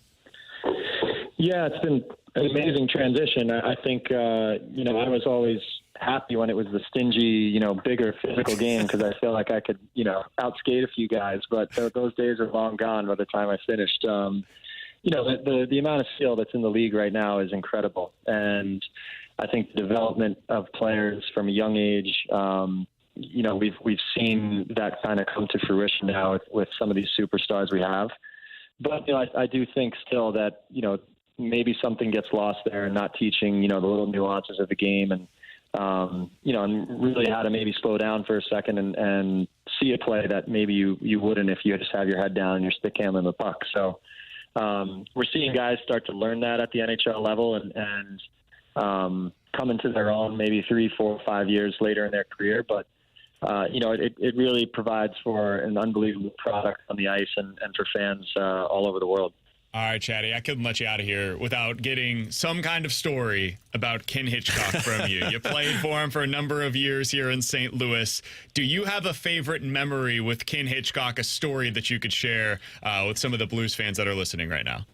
With Hitch, he always liked to push buttons. I think that was his main thing. I think his way of getting the guys to come together as a team was to rally around him being the most hated guy in the locker room. So, we always would get into it. And I remember one game, I think there was a face-off win on the power play, and I got the puck, and before I could even take the middle of the ice, I could already hear him screaming at me from the bench. So I think I just remember turning to him almost mid-play and just telling him "Hey, will you shut up? I'm trying to play here." And he loved it. I mean, he was, again, it fired guys up. He never held it against you if you screamed at him. The next day the slate was clean, and he really just wanted to get the most out of every player, and he saw, the potential in guys, and he might be harder on one guy than the other, but it really came from a place of love. Shaddy, before we let you go, I just overall 7 years in St. Louis, you were a part of all-star games. You made it to a Western Conference final. You played in a Winter Classic. Is there a favorite memory of yours during your time with the St. Louis Blues? Oh man, there are so many. I think, really a lot of them came off the ice. I mean, we had some great moments on the ice, the Western Conference Finals. I mean, when we beat Chicago in Game 7, getting over that hump against them, that was just a huge weight off of everyone's shoulders when we moved on after the first round and all those years and losing. But really, I mean, I think my greatest times were being able to meet some of the legends that played for the Blues, and getting, coming out of a game and someone saying, "Hey, we're going to go to this bar and hang out with Brett Hull and Adam Oates and, Pronger and all these guys." And just to be a fly on the wall and sit and listen to those guys, talk about their stories from St. Louis. It really showed you, how much they love the city. I mean, I got to go to Thanksgiving at Bernie Federko's house with the Stasny family, and they took such great care of me. So I'm really appreciative of the fact that I went to those sit downs and met all these people, because they're still some of my greatest supporters to this day. Well, Shaddy, once again, we can't thank you enough. Just a sensational career in the National Hockey League. I tell people all the time, you were one of my favorites getting to cover for the 5-year stretch that I started covering the Blues for their flagship station. So thank you for taking time and doing this today, man. Congratulations to you and the family. Enjoy retirement, and I hope we see you around St. Louis a lot more. Yeah, sounds good, guys. Thanks for having me on. There you go. Kevin Shattenkirk, again, truly one of my favorites to cover. He was one of those guys, BK, that you'd go up to the locker, not have anything to actually talk about, but you'd have a 30-minute conversation. One of the most intelligent individuals, too, to talk to about his game and the way that the league played and the way that defensemen thought when they were on the ice. Yeah, when we talk to him the next time around, I don't want to do this today because today is about him retiring from the NHL officially, right? I'm very curious to see what he wants to do. Like, is there a future for him in coaching? Is there a future for him in front office? Like, what is the next thing for Kevin Shattenkirk? Because to your point, he's a bright guy. Yeah. He clearly is good, like, interpersonal skills wise. So I'll be curious to see what comes next for him. I just remember when he used to go on with the Riz show all the time. Yeah. And that was kind of my introduction at that point to St. Louis Blues hockey. Like I've told the story before. My first experience of following Blues hockey on a day-to-day basis was that series that he just referenced against the Blackhawks. That was my first week on the job with Kevin Wheeler. I was immediately plopped into this thing, and I was like, hey, congratulations, let's watch the Blues and Blackhawks. I was like, all right, man, I'm going to give you a heads up. Not a big hockey guy, so I'm going to need you to do the heavy lifting on this, Wheels. And then you fall in love, and that's why Troy Brouwer is my favorite player. No, you just had Kevin Shattenkirk on, man. We didn't have Troy Brouwer on. Just throw it out there. Kind of had a big goal. Do you want to remember it? No, T-Bone was 5. Brouwer's goal. T-Bone was 5 at the time. Yeah. I mean, I remember connecting more to Shattenkirk. Those teams were my introduction to hockey. Yeah. So I mean, and that was the. It's odd to say because they won the cup 2 years later, but that was, or 3 years later, but that was what every Blues fan was hoping for starting in 2010, 2011. They saw the young players, and Eric Johnson got traded, and Blues fans are like, what has happened? You just traded your first overall draft pick. But you bring in Chris Stewart and Kevin Shattenkirk. And by the way, Chris Stewart was the prized possession in that trade because he was a power forward. And everyone was like, whoa. But then Shattenkirk becomes the point-producing defenseman that they needed with Ken Hitchcock, who got the best out of him. And then you talked about a sustained run for 7 straight years that they were in the playoffs. I was going to ask this, but he ended up kind of answering it around in a different way. I asked you guys this off the air. I wonder if Shaddy ever thinks about hey, I was 10 years too early. Because his game in today's game, the style of play that he had is exactly what teams are now looking for. He actually explained it in a way, though, that I wasn't thinking. And his game, right, because so many other players were the physical, grinded out style. He actually stood out in that time where he was the guy you go acquire if you need a point man on the power play or you need a puck-moving defenseman. Kevin Shattenkirk was one of the top guys that immediately came to mind. So I could see it that way as well, where it's almost like hey, I stand out because of this. He was 11th in his time with the Blues. He was 11th among defensemen. I was just going to say that with 212. Yeah, he and Alex Pietrangelo. So we always talk about the 1-2 punch. The Blues had that in Pietrangelo and Kevin Shattenkirk. The biggest, if one of Petro or Shattenkirk were a left-handed defenseman, I truly believe that they would have stayed longer than what they... Well, I guess Shattenkirk would have been here longer if he was a left-handed defenseman, because at the time, Colton Parayko was playing well, and they were like, well, we've got this guy. Shattenkirk's going to be a third-pair defenseman. So much money to go around. You already had Jay Bomeister as well. But, I mean, he took advantage of a league that, Erik Karlsson started to get into the game. PK Subban started to get into the game. At the time, defensemen were big shot. They weren't mobile, offensive-minded defensemen. So he was one of my favorites, and I'm so glad that we were able to catch up with him. He's Alex. It's T-Bone. I'm BK. If you missed any of our conversation with Kevin Shattenkirk, be sure to check it out on the podcast page. 101ESPN.com and the free 101 ESPN app is where you go to find it. It's all presented by Dobbs Tire and Auto Centers. So Bill Belichick's going to be a college coach, eh? Woo! We'll talk about it next year on 101 ESPN.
Tanner Hendrickson here with a Sports Center update driven by Johnny Londoff Chevrolet and Johnny Londoff Autoplex. Blues beat the Vancouver Canucks last night 4-3 in overtime as they return home tomorrow night to host the San Jose Sharks. We'll have pregame coverage starting at 6 o'clock with Alex Ferrario and Joey Vitale. Then Joey will join Chris Garber for puck drop at 7 o'clock. And breaking news in college football, according to reports, Bill Belichick is going to be named the new head coach at the University of North Carolina. The Sports Center update is driven by Johnny Londoff Chevrolet and Johnny Londoff Autoplex. See them at Londoff.com. Chevy, together we drive. Are you kidding me?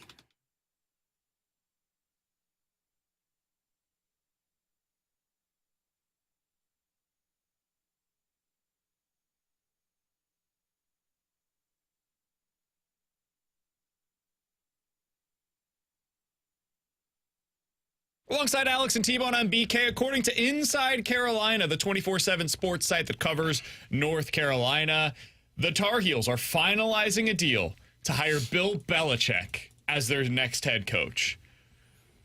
Alex, we have seen the NFL and college football merge in ways unforeseen. The portal is effectively free agency. Recruiting is now like the NFL draft. Like, you effectively need a general manager. That's the job that Andrew Luck has been tasked with at the University of Stanford now. He's basically their GM that oversees their football operations department. And then you need a coaching staff, and Belichick has done all of that at the NFL level. I have no idea if this is going to work. My guess is I would bet against it. If I had to say one way or another, will this work? Will Bill Belichick be seen as a success story when he leaves the college football landscape? My guess would be no. I would bet on the no side of that. But I'm fascinated to find out, man. I'm going to be following. North Carolina has me hooked for the 2025 season. The ACC stinks, and if that team is well coached and he does end up figuring this thing out at the college level, could they win 9-10 games? Sure, why not? Absolutely they could. This is a fascinating hire. Alex, what do you think? I don't think we're actually asking the proper question of why this is happening. Are we sure Bill Belichick's just trying to get a free ride for his girlfriend? Jesus. Are we sure that this just saves money on the tuition side of things? This does. You're all wondering it now, worst. aren't you? You're all wondering it. No, I'm not wondering it. Why? She's young. She needs to get in. Full ride. You don't have to pay for it. No, this does do exactly what you just mentioned. And it's why, like, I know people were questioning, like, what the hell is Bill Belichick doing? Like, this is basically like the end of your career. There is so much intrigue going into next season to see what a Bill Belichick coached college team is going to look like. It's the same as when Deion Sanders took over at Colorado. Different, Sure, but yeah. you have the NFL, like, different personalities, but the same profile of, like, this was a star. What is this going to look like at the NFL level? I'm fascinated, one, to find out the success that he has, and two, the development he has in terms of the players that play for him. How many guys are going to be drafted into the NFL from playing with Bill Belichick? Yeah, I don't know. I also am just stylistically, dude, he was grinding on NFL players that were making millions of dollars a year. Like, Tom Brady decided, I can't do this anymore, man. It's too much. Now imagine that for 18 to 22-year-old kids. But don't you adjust a little if you're going to college? To this? I feel like you have to adjust the way that you coach. Like, you have to. You mean for Belichick? Yeah, Belichick adjusts. I don't know, man. He's been doing this for 50 years. He's won Super Bowls. Like, he is probably going to go down as the best coach to ever do it at the NFL level. But he's so intelligent. You have to know that, like, these are different specimens that I'm working with. Like, you think about, for example, there's that old saying of, like, the best players are the worst coaches because they don't understand why other people can't do what they do. Like, one of the reasons why George Brett took the job for the Royals, their hitting coach job, for a while, and he was like, I don't understand why these guys can't figure this stuff out. It doesn't make sense to me. And he talked a lot about how they were addicted to video and all these different things. He's like, I could do this by just see ball, hit ball. And the guys now can't do it. It's a little different. Belichick's not, like, doing that from a player's perspective, but he's one of the best coaches to ever do this. I don't feel like he's going to see the need to adjust to a new clientele. He's going to be like, well, I coached young players in the NFL. I had rookies. I was able to develop them at that level. And even if he tries, you are who you are. Yeah, right? you're not wrong. Like, I try not to have tone on this radio show. Guess what? It's going to come out. I don't think you've It's who I ever am. tried to do that. I try to be less of a nerd and not to get fully sucked into all of the numbers. Sidebar conversation. No what? chance. It's gonna happen because it's part of my nature. Bill Belichick's a jerk, man. He's funny. Like, you see him behind the scenes in some of the videos. He can be a funny guy. He can be an affable guy. You see him on the Manning cast. He can be a good dude. I think you and Bill have some similarities. For sure. But he's also just a jerk. And he's going to get into these meetings, and according to players that played for him in New England, I think it was one of their former running backs, Damian Harris, who came out the other day and said, I don't know how college kids are going to be able to sit through a 45-minute meeting where he is on like 2 plays the entire time, getting the most minute of details that he's trying to get across to these players. Are they going to care about that? Are they going to be engaged the whole time? He's like, I wouldn't have been that way when I was a college kid. I can't imagine many of these kids will. So if I'm going to get to the NFL, though, man, this is going to be one of the best guys to get me there. I think a lot of these guys believe I'm going to get there no matter what. Now, that's probably the wrong perspective, the wrong way to view it. But when you're told your entire life, and most of these kids that are coming in as 4- and 5-star recruits, when you're told your whole life you're the best thing since sliced bread, and you've got all these college teams that are telling you you're the best dude to do it, we need you, we've got you, here's your money, here's NIL, here's the opportunity that you're going to be given. And then you get there, and that's what you hear from Bill Belichick, and that's the experience with Bill Belichick. Are you going to be fully committed? Or because it's a 1-year contract, and these dudes can opt out after the end of the season every single year, are they going to say, you know what, I can do this elsewhere. I can go to another guy that's not going to treat me the way that Bill Belichick does. But winning's contagious, and if you go play in a bad conference like this, gives you at least the upper hand. Yeah, that's the thing. He's going to have to win if this is the case. And the problem he's going to have to adjust to is, we talked about this, I think, on Friday, is why do you see some NFL guys struggle when they get to the college game? It's because they don't make the game plan simple enough, right? These college kids are not going to be going through as hard of a complex defense as Belichick was running with the New England Patriots. It just doesn't work. It's why Steve Wilkes failed with the Missouri Tigers defensively, why they had their struggles when he was their defensive coordinator. It's a lot bigger of adjustment to go from the NFL game to the college game, in my opinion, than it is to go from college to the NFL. And on the offensive side of things, I'm fascinated to see what his staff looks like. Yeah. Is he going to try to run the same stuff that he did in the NFL? Because that ain't going to work in college. That I can guarantee. The defensive side of things, I'm fascinated by because he's brilliant. It's going to be hard, and it's going to be complicated, but if he can get it figured out, that could work. One the thing offense, I don't know, man. One thing that will help him defensively, I think, would be him hiring his son to be his DC. And it sounds like that's likely to happen. Because the contract negotiations were that his son would take over after him as the next head coach. Weird tongue action on the sideline for UNC. Yeah, don't do that again. That dude is such a weirdo. But that would be the plus side there, is if Belichick more takes on the, hey, I'm just going to oversee these things rather than, okay, I'm going to run every aspect of this, I think it increases his chances of it working, because his son was the defensive coordinator at Washington this year, so he's got experience at the college game trying to build a simpler defense. Now it comes down to, who do you bring in to run an offense? And I don't think you can just go, I'll go to my easy caveat of, hey, McDaniels isn't doing anything, let's bring him in here to work on an offense. He's going to have to hire somebody that's been at the college level and knows the college football ranks best. Somebody on the text line from the 816 says, Lovie Smith didn't do well. He was a former NFL coach. I do think it's a little different. NFL coach. a little. He went to the Super Bowl. Yeah, I was going to say. A little bit different. Doug Peterson. Touche. Well, he's still an NFL coach. Lovie Smith didn't recruit. He sucked. And that is another thing. Yeah. Bill Belichick, something that went awry for him at the end of his time in New England, like the last 4 or 5 years, really, he couldn't draft at all. Like, his evaluations were just off. Mm-hmm. And that is a huge part of college football, man, especially now with the portal. He's going to have an opportunity every year to be able to go find the dudes that fit his scheme. And if he's able to do that, and they end up listening to him, and they don't get mad at him because he's a jerk. It's fine. And they decide, to your point, Alex, this guy can get me to the NFL. I know that I can become the best version of myself by playing for him. This can work. I see an opportunity here where it ends up being better than you expect.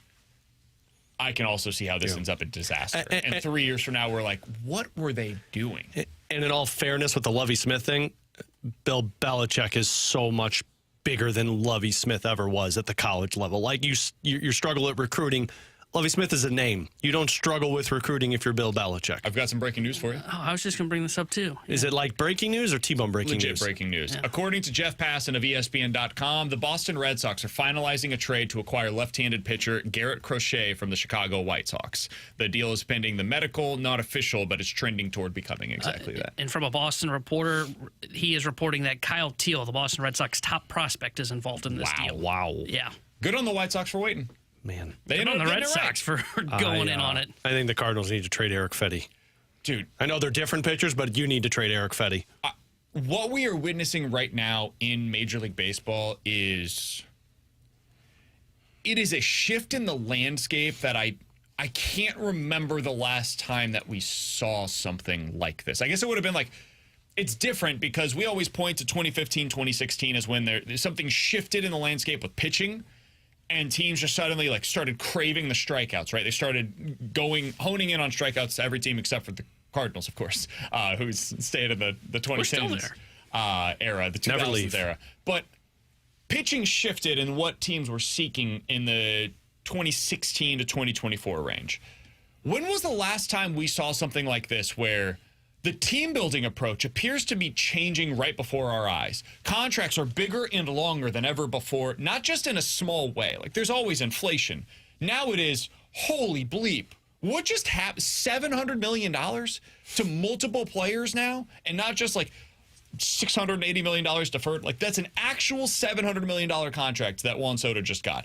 Now there's reports that you're going to get $400 million for Kyle Tucker, and it's $200 million to get Bregman. Like, these contracts are escalating in a way where half of the league is just ineligible to sign them. And now you have these teams on the coast that are loading up with pitching. You see what the Dodgers are doing. You see what the Yankees are doing right now. We've seen what the Mets are likely to do. They tried it with Verlander previously. They did it with, who was the other one? Scherzer for them. They're probably going to do something similar again in the future, I would assume. There is a shift taking place in Major League Baseball right now, the likes of which I can't remember the last time that we saw this. I would say probably early 2000s when the Yankees went on that run and they were like, hey, we're collecting all of the stars now. Good luck. That was one team, right? Yeah. This is what, this three? Is like Boston 4. kind of did that. Boston had a few of them. I mean, the Red Sox were in on A-Rod and thought they had a deal done prior to the Yankees ending up acquiring. So it was really just those two that kind of did it. But this is the coasts, all of them. Yeah. It's crazy. You know what I love about this, though? Like, good on the Red Sox to find ways to switch lanes when things go wrong. Like, they missed out on Juan Soto. You don't get Max Fried. Pivot. Yeah, pivot. And what do? You go trade for Garrett Crochet. Like, how many teams have we seen, and I mean the Cardinals included, when you don't get the guy, it's like, well, what are we supposed to do? We couldn't get him. No, they said, well, we can't get this guy. We'll go get this guy. Nope. Okay, well, let's go to option 3. Hold on. We always get our guy. Do we? Wanted Steven Matz. We got We Steven only Matz. go after the guys, Cardinals that is, that want to be in St. Louis. Hell yeah, brother. First phone call. We'd like to offer you a contract. First question, though. Do you want to be here? The Garrett Crochet deal is expected to send multiple prospects back to the White Sox. The Red Sox have one of the deepest farm systems in baseball, and the top-end talent is expected to be included in this deal. That, again, according to Jeff Passan. News coming out of the winter meetings. This has been a great winter meetings. We've had a ton of news coming out of this. So much better than last year. Garrett Crochet expected to be traded to the Boston Red Sox. All right, coming up in about 10 minutes or so, the Blues might have finally actually developed some line combinations that they can have some chemistry with. We'll get into that at 1 o'clock. Junk Drawer quickly coming up next here on 101 ESPN.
With Alex and T-Bone on BK, you got BK and Ferrario here on 101 ESPN. Alex is mad at me. He had a suggestion for the junk drawer. T-Bone said mine's quicker. I said, let's do that. That's how we establish content for the show. It's 103, bud. Well, whose fault is that? That's on whose me. We fault had Kevin is that? Shattenkirk. I decided it would be good to go along with him. You guys mad at me? Yeah, we shouldn't have done a segment on Bill Belichick, but that's fine. Let's move on and skip Alex's story with great T-Bone, what do you content. got for us today, bud? Did you guys see the new rule they're passing in the great state of Ohio? Because they got upset about, you can't plant your flag on RO. Yeah, this is a political statement, isn't it? I don't want to get political We're or getting anything. political today, but, aren't an we? Ohio State rep, I won't say this loser's name, introduced the Ohio Sportsmanship Act on Tuesday. Is he a Republican or a Democrat? I have to be honest, I have no idea. I'm not kidding when I say this. I don't know. I'm dumping. I'm not even going to guess. I'm dumping. But this act that he is bringing to the Ohio State Senate is an act that would make it a felony offense to plant a flag in the center of the Ohio State University. This is stupid. I agree. Now we're bringing felony into college athletics because you're too soft to be offended by a team that beat you, plant their flag on your field. Yeah, and here's a thought. How about we win the damn game, Ryan You know what Day? the felony should be? You can't beat Michigan. There's the felony. Yeah, send Ryan Day to prison, not the guy that planted the flag. Federal prison for him because he can't beat Michigan. Boy, they would be rotating through coaches like crazy. Fan right now. That's a stupid felony. You just spit everywhere. You did. The worst Splash part zone. about this, I just had a joke about my mouth that I have no teeth. Oh, jerk move, man. Now you're turning into a writer. it's incredibly dumb to try to plant the flag on a turf field that has concrete underneath it. It's even dumber to make a law to prevent it. Like, I feel like this is one of those things we could have just avoided. Could have saved a lot of time, a lot of effort for everybody involved. Everybody on that committee should have been like, this is a waste of our time. Can we please move on to something more important? I don't want to get political. Update on the Red Sox. Red Sox on the verge of trading for Garrett Crochet. As we mentioned in the last segment, it is expected to include Kyle Teal, their top prospect, but according to Julian McWilliams, who covers the team for the Boston Globe, none of their other big-name prospects are expected to be included in this deal. So it's one headliner and then filler for the rest of this deal. So Interesting. Seems That's like a White Sox move. pretty smart move by the Red Sox, and I kind of like it for the White Sox as well. There comes a point in time where it's like, hey, can we just get it right on one of these? Like, let's not take the volume of guys. Let's take somebody that we know is going to be a stud at the major league level. And it sounds like, I don't know much about him, but Kyle Teal, based on all the prospect gurus, sounds like he's a legit potential star at the major league level. Another quick report, speaking of the AL East, hearing buzz connecting Yankees to Alex Bregman. Interest is real, according to Brian Hoke, I believe, who covers them for MLB.com. Oh, that's great, though. Then the Cardinals could trade Arenado to the Red Sox. I guess that's possible. Right? You need a third baseman? We got a third baseman. You couldn't get Bregman? We'll give you Arenado. There you go. I know the Angels are going to outbid the Red Sox for him. Yeah. Arenado's going to be like, I want to go win. I want to go to Anaheim. We're getting Can you some imagine? prospect that's terrible. I actually hope it does happen, so I hear the press conference where Arenado says, I want to win. So I can laugh. Ken Rosenthal has the full return on this. I'll have to pull up what the Red Sox top prospects are, but we'll get into that coming up on the other side. Plus, have the Blues finally developed their line combinations, and they're going to run these out there to get some chemistry going. We'll talk about that next year on 101 ESPN.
All right, we mentioned this going into the break that the return has been updated on this trade to the White Sox, and let's just say the Red Sox reporter had it very wrong to suggest that this is just a one-player headline deal.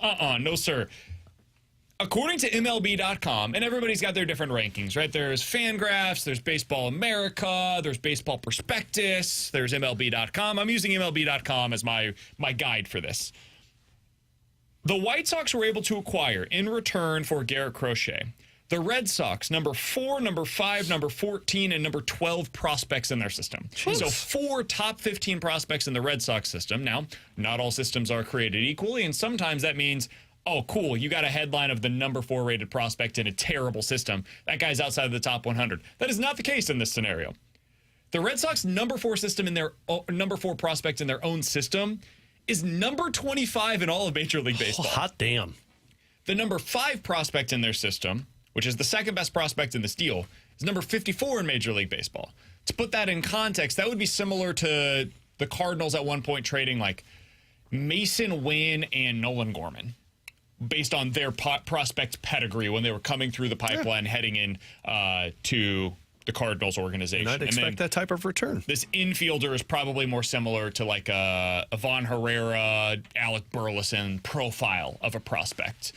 So yeah, a pretty damn good return based on industry standards for the Chicago White Sox. The Red Sox, I think, actually came out of this ahead. They were trying to trade or trying to sign, it sounds like, Max Fried. They missed on him and pivoted to Garrett Crochet. I would rather have this than going out there and giving an 8-year contract to Max Fried personally. Yeah, I would much rather do this as well because you're getting a guy who, other than Max Fried, hasn't had a questionable background in terms of how long he's going to be able to last for you in terms of injuries. But the prospect sucks to give up because you want to keep them all. But I would much rather go out there, trade assets that I have for a guy that is good now, and then try and build around that rather than throw a ton of money at somebody, get into a bidding war, and then get something that doesn't live up to expectations. And it could happen on the trade side, but you know what also doesn't live up to expectations? Prospects. So I prefer the trade route more than the free agency route anytime. Right, last thing baseball-wise that we need to get to here, and we'll talk some NFL quick hitters on the other side. The Rule 5 draft is taking place right now. It's a great time to be alive. For the Cardinals, absolutely. It actually worked out really well for them last year. They got Ryan Fernandez in the Rule 5 draft, and he became a legitimate high-leverage reliever. So we all thought coming into today, they're going to be active, right? Yeah. Nope. Their Major League Baseball opportunity to select a player came and went. They decided to pass. Teams in front of them, almost all of them ended up selecting a player, so they decided not to. They have lost a player in the Rule 5 draft. Oh, I did not see this. Who was it? Connor Thomas, right-handed pitcher, has gone to... Oh, it's got to be Milwaukee. It's Milwaukee. Oh, there you go. He's going to Yeah, he's a starter. Oh, no. What did we miss? Wasn't he on the 40-man like 2 years ago? Yep. Here And they it always comes. passed up on him, and guess what?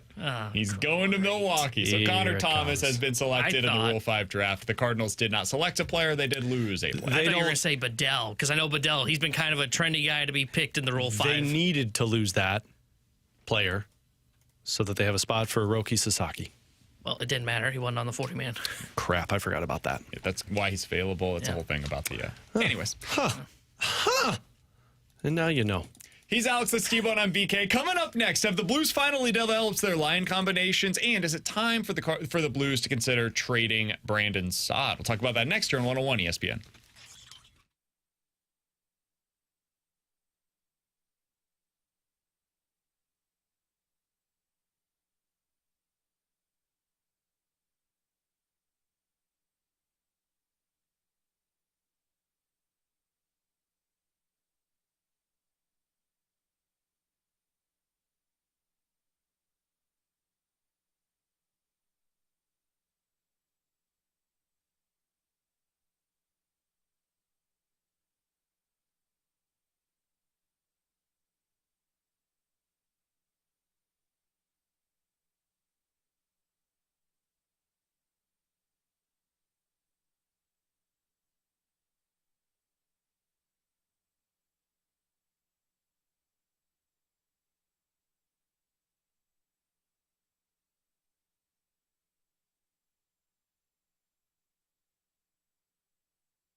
Alongside Alex Ferrario and Brandon Kiley, it's BK and Ferrario, and we've got our picks this week for the Circa Sportsbook app in the state of Illinois. If you haven't downloaded it yet, what are you waiting on? I like some NFL plays this week, and Alex, I'm starting out with that Rams versus the 49ers game. I like T-Bone's Rams in this one. Plus 140 on the money line. I'm going to parlay this together with a few other money lines. Hell yeah. I like the Dolphins as a straight-up winner on the road at the Texans. I think the Texans are way overvalued going into this game, and I'm going to take the Panthers as a money line winner as well against the Cowboys. They're favored in that game, and I think that's the right side. Give me those three teams. Put down $10. It's 8-1 odds. Rams, Dolphins, Panthers on the money line over on the Circa Sports app. This is how you need to do it. Put those big parlays together. Why? Because Circa keeps as little money as possible when you put those big ones together. They're not limiting you based off of their winnings. They're so confident in what they have, their lines, that they tell you to go elsewhere because they know you'll come back thanks to those tight money line splits. So go check them out today. Download the app. Get all your football needs in before this upcoming weekend. If you or someone you know may have a problem with gambling, call 1-800-GAMBLER or text ILGAMB to 833-234.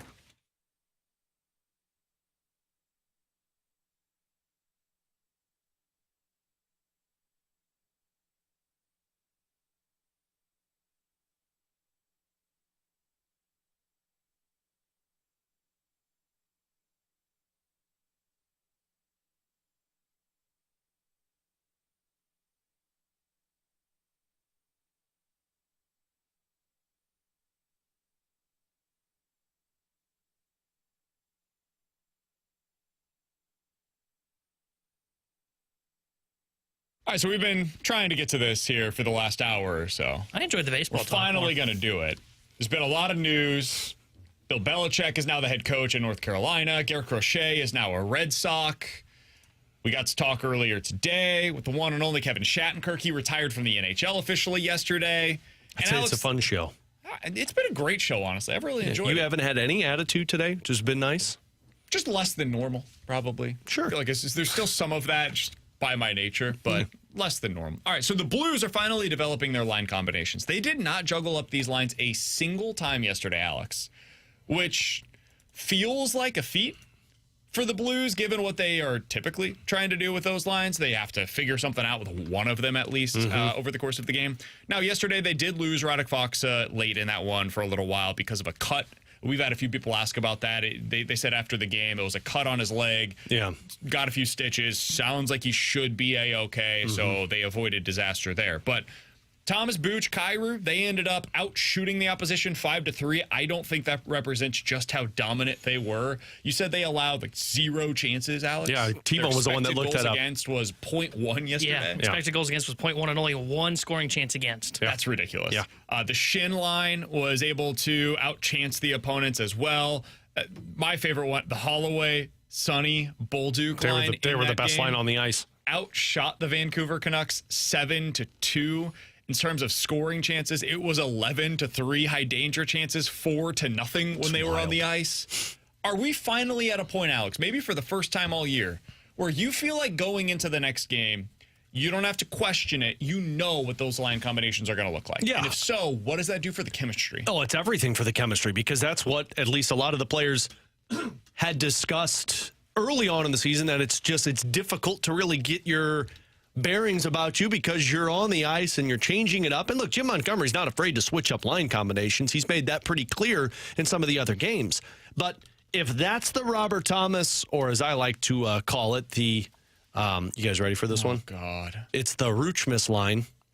The what? The Ruchmas, like Christmas, but it's Ruchmas. So Merry Ruchmas. You get Kyrou, Buchnevich, Robert Thomas. Anyway, we'll move forward with it. You ever do that again, I will turn your mic off. It's a phenomenal nickname. It's the Ruchmas line. No, that was the worst one yet. No. It really wasn't. The Shorshenko was so much better than this. 5 times better. Shorshenko was incredible, but look, not all names are created equal. You have to change things up a little bit. Wasn't. Someone did text in yesterday that said we should call it the Crazy Eights line, because all three are making $8 million, but I like Ruchmas better. Anyway, that line is a line you could go out there. If they're going to play that way in terms of eliminating the other team's opposition from scoring chances, because they matched up with that Besser, Pettersson, DeBrusque line. That's a really good offensive line that they shut down. And then you've got depth of scoring because now you're seeing a Holloway and Bolduc combination work really well together. I do think that Shen line is missing something, which kind of, to me, falls into the Brandon Saad, to where you're not getting him going right now, and you do need that line to create a little bit more offense. But you're starting to see these pairings work out. And the pairings, to me, it's what Berube used to talk about, Hitch used to talk about. I think 89 and 18 are a phenomenal pairing together. I think 81 and 76, Bolduc and Holloway are a really good pairing together. And then I've always thought Shen and Kyrou make a very good pairing together. So if that's how you want to operate, then you just start plugging in guys. And when you're talking about some of these guys that you have, like a Matthew Joseph, a Jake Neighbours, soon it'll be a Dalibor Dvorsky, you could plug and play with a lot of these guys and have success. You look like you're generating a nickname over there too. I don't know what the problem is. It's Christmas, and what better gift than having a top line? It's the Roochmas gift. I don't know what your problem is. Maybe it'll grow with me over time. It will. Next time you see it, herpes takes over your mouth over time. This is the time for the holiday herpes, I like to call it. It's glitter everywhere. You call glitter the holiday herpes? Yeah, because once it gets in your house, you can't get rid of it. It's there. Yeah, it's there. It's holiday herpes. Okay. I tell my wife to not bring that into our household. I like the line combinations that they're going with right now. I'm with you. I don't know how long you end up keeping the Booch, Thomas, Kyrou line together. The Roochmas line. Stop! I almost forgot it there for a minute. Dude, Curbs got so mad last night. That is terrible. That is singly one of the worst line combinations I've ever heard. Curbs got so mad last night because he kept telling me not to say it. I will turn your mic off. That's fine. I'll say it louder so BK's mic picks me up. So I think eventually you're going to want to break that line up. And you need depth of scoring, so you have to break that line up. Yeah, but I think a lot of this comes down to, like, you're still kind of missing one guy. Mm-hmm. You're missing one option as a winger and I guess it's two technically, but one winger and one center to be able to really fill this thing out. And so I'll be curious to see kind of how they handle that Saad spot. He's the one to me that feels like in your top 9 right now, the weakest link. Now, we see Saad do this most seasons where he goes through a 10-game stretch where he's just completely invisible, and then he'll have a 10-game stretch where he scores 5 goals. So maybe this is just that stretch where he's struggling a little bit. And 5 games from now, we see him get right back to where you expect. And by the end of the year, boom, 25 points, 25 goals, 45 points. You feel fine about what you got out of Brandon Saad. But he feels to me like the one spot winger-wise that I would pinpoint and say, that feels like Snuggerud's spot in the lineup down the road. Yeah, it is. And honestly, Sonny is Dvorsky. Sonny's Dvorsky. So that's what you're waiting for. Like, I don't know what's going to happen, but Brandon Saad played, I think it was 13 minutes last night. Like, he did not play a whole lot towards the end of that game, which tells me that they're just not getting enough out of him. He's had a rough season. I wonder if Matthew Joseph goes in there, because Matthew Joseph, to me, never really deserves to come out of the lineup. It's just you've got other guys that are performing well. I think in an ideal world, once you have the Dvorsky and the Snuggeruds, you've got a very intriguing top 9 that you can work with. Like, to me, I think Buchnevich, Thomas, and Holloway should be a top line. That can do everything. I think Kyrou, Dvorsky, and Jake Neighbours could be a very intriguing line if Dvorsky is capable enough to play that centerman role and be sound on both sides of the ice. And then you're talking about a Snuggerud, Shen, and Bolduc with lethal shots. So, like, you can adjust. Right now, they're placeholders. At what point do you consider trading Saad? Like, if you got a good offer now after January 1st, would you do it? Probably. Or are you waiting until you know that Snugger... Because Snugger is not going to be available for you until April. Yeah. And the trade deadline's in mid-March, I believe, if I'm not mistaken, on the timeline. The only concern with trading them now is if injuries pile up like you saw early on. Now you're going deep into the well in the AHL, and they don't want to do that right now. Because March 7th is when the trade deadline is. Dvorsky, they don't want to bring Dvorsky up yet. I believe Dvorsky is going to get some NHL reps at some point this season, but they don't want him up yet. But Matthew Joseph, to me, should be in the lineup because I think Matthew Joseph provides a lot, and we saw that in the early portion of the season. And let's say injuries do happen at some point for the Blues again at the forward position. You've got guys who can be placeholders for you. You're just not getting the offense from Brandon Saad. So I'm not going to just trade him to say trade him because he's still a good piece to have, and he's still a veteran who could play 16 minutes, 17 minutes a night. But if there's an offer for me to open up some playing time, I would probably seriously consider it, because I do have some guys that are in the minors that are performing well. This Kaskamaki kid is also playing some really solid hockey. This kid that they got from Sweden, Marcus Silvegaard, I think he's been a goal producer for him. You've got players that could be put in that spot, but right now it does feel like it's just a placeholder for the Blues. Worth noting, Snuggerud potentially going to the Frozen Four this year. That is played here in St. Louis. It is April 10th is when those games are played. The Blues have 2 games remaining after that. 2 total in the regular season. So it's entirely possible we actually do not see Jimmy Snuggerud this year for the Blues. Very true. By no fault of his own. It's a long season for a college hockey player. You get done April 10th. They play April 12th at Seattle. You're probably not going to see him in that game if he's playing in the Frozen Four. And then April 15th would be the final game. So he would potentially have 1 game prior to the playoffs if this team is a playoff contender. That's a really tough spot to ask him to be a part of it. His teammate, Matthew Nyes, when they went to the either national championship or the Frozen Four 2 years ago, Nyes played 3 games for the Toronto Maple Leafs at the end of the regular season, but then played 7 in the first round of the playoffs. So you hope you're a playoff team so you can get more reps for Snuggerud.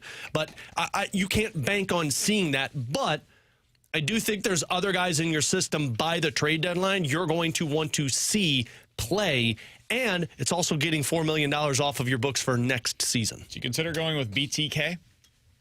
The BTK line? No, because that is the nickname of a serial killer, and I don't think I would be using that. They're killing your defense. No. No? Too soon? They're binding, they're torturing, and they're killing off the opposition. Nope, I would stay away from it. Ruchmas seems better. All right, he's Alex's T-Bone on BK. Coming up you know next, what? you got any suggestions, I T-Bone? actually think the BTK line is awesome. Pretty good. But it's a serial killer. I don't think they're going to go with it. Yeah, We could it's going ask to be him. hard to put that on. You got the WTF and the BTK line. I actually need, so Tim, he's going to want to go on with them tomorrow, right? He goes on Thursdays. Who, Thomas? McKernan? Yeah. Thomas Tim goes on with McKernan goes TMN. on with them tomorrow? Yeah. Friday. He'll be Robert on Friday. Thomas, let me say this another. Robert Thomas goes on with TMA Thursdays or Fridays? It'll Friday? be Friday this week. Okay. They play on Thursday. I need them to ask him how he feels about the BTK line as the name for their line combination. I think he'd like it. Likes the WTF I think line? he'd like it, and then someone would be like, hey, you know that's named after a serial killer? And he'd be like, oh, wait, really? Kinda And cool. Kind of cool. Okay. What? And now You we watch back You're all away. making of the Luke's serial this killers. God, are you Get killing out of me? here. Are you killing me? Serial killers are having a moment right now on Netflix. Dude, and I've had a lot of I Not like wrong on Crazy this. 8. The Crazy it Eight was, line? it was a good one. Okay. It was a good one. Just anything but yours. He's Alex's Yeah. T-Bone on BK. Root Smith, ladies and gentlemen. On 101 ESPN.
Tanner Hendrickson here with a Sports Center update brought to you by Saliga Heating and Cooling. Blues took down the Vancouver Canucks last night 4-3 in overtime. They'll be back in action tomorrow night as they host the San Jose Sharks. We'll have pregame coverage starting at 6 o'clock with Alex Ferrario and Joey Vitale.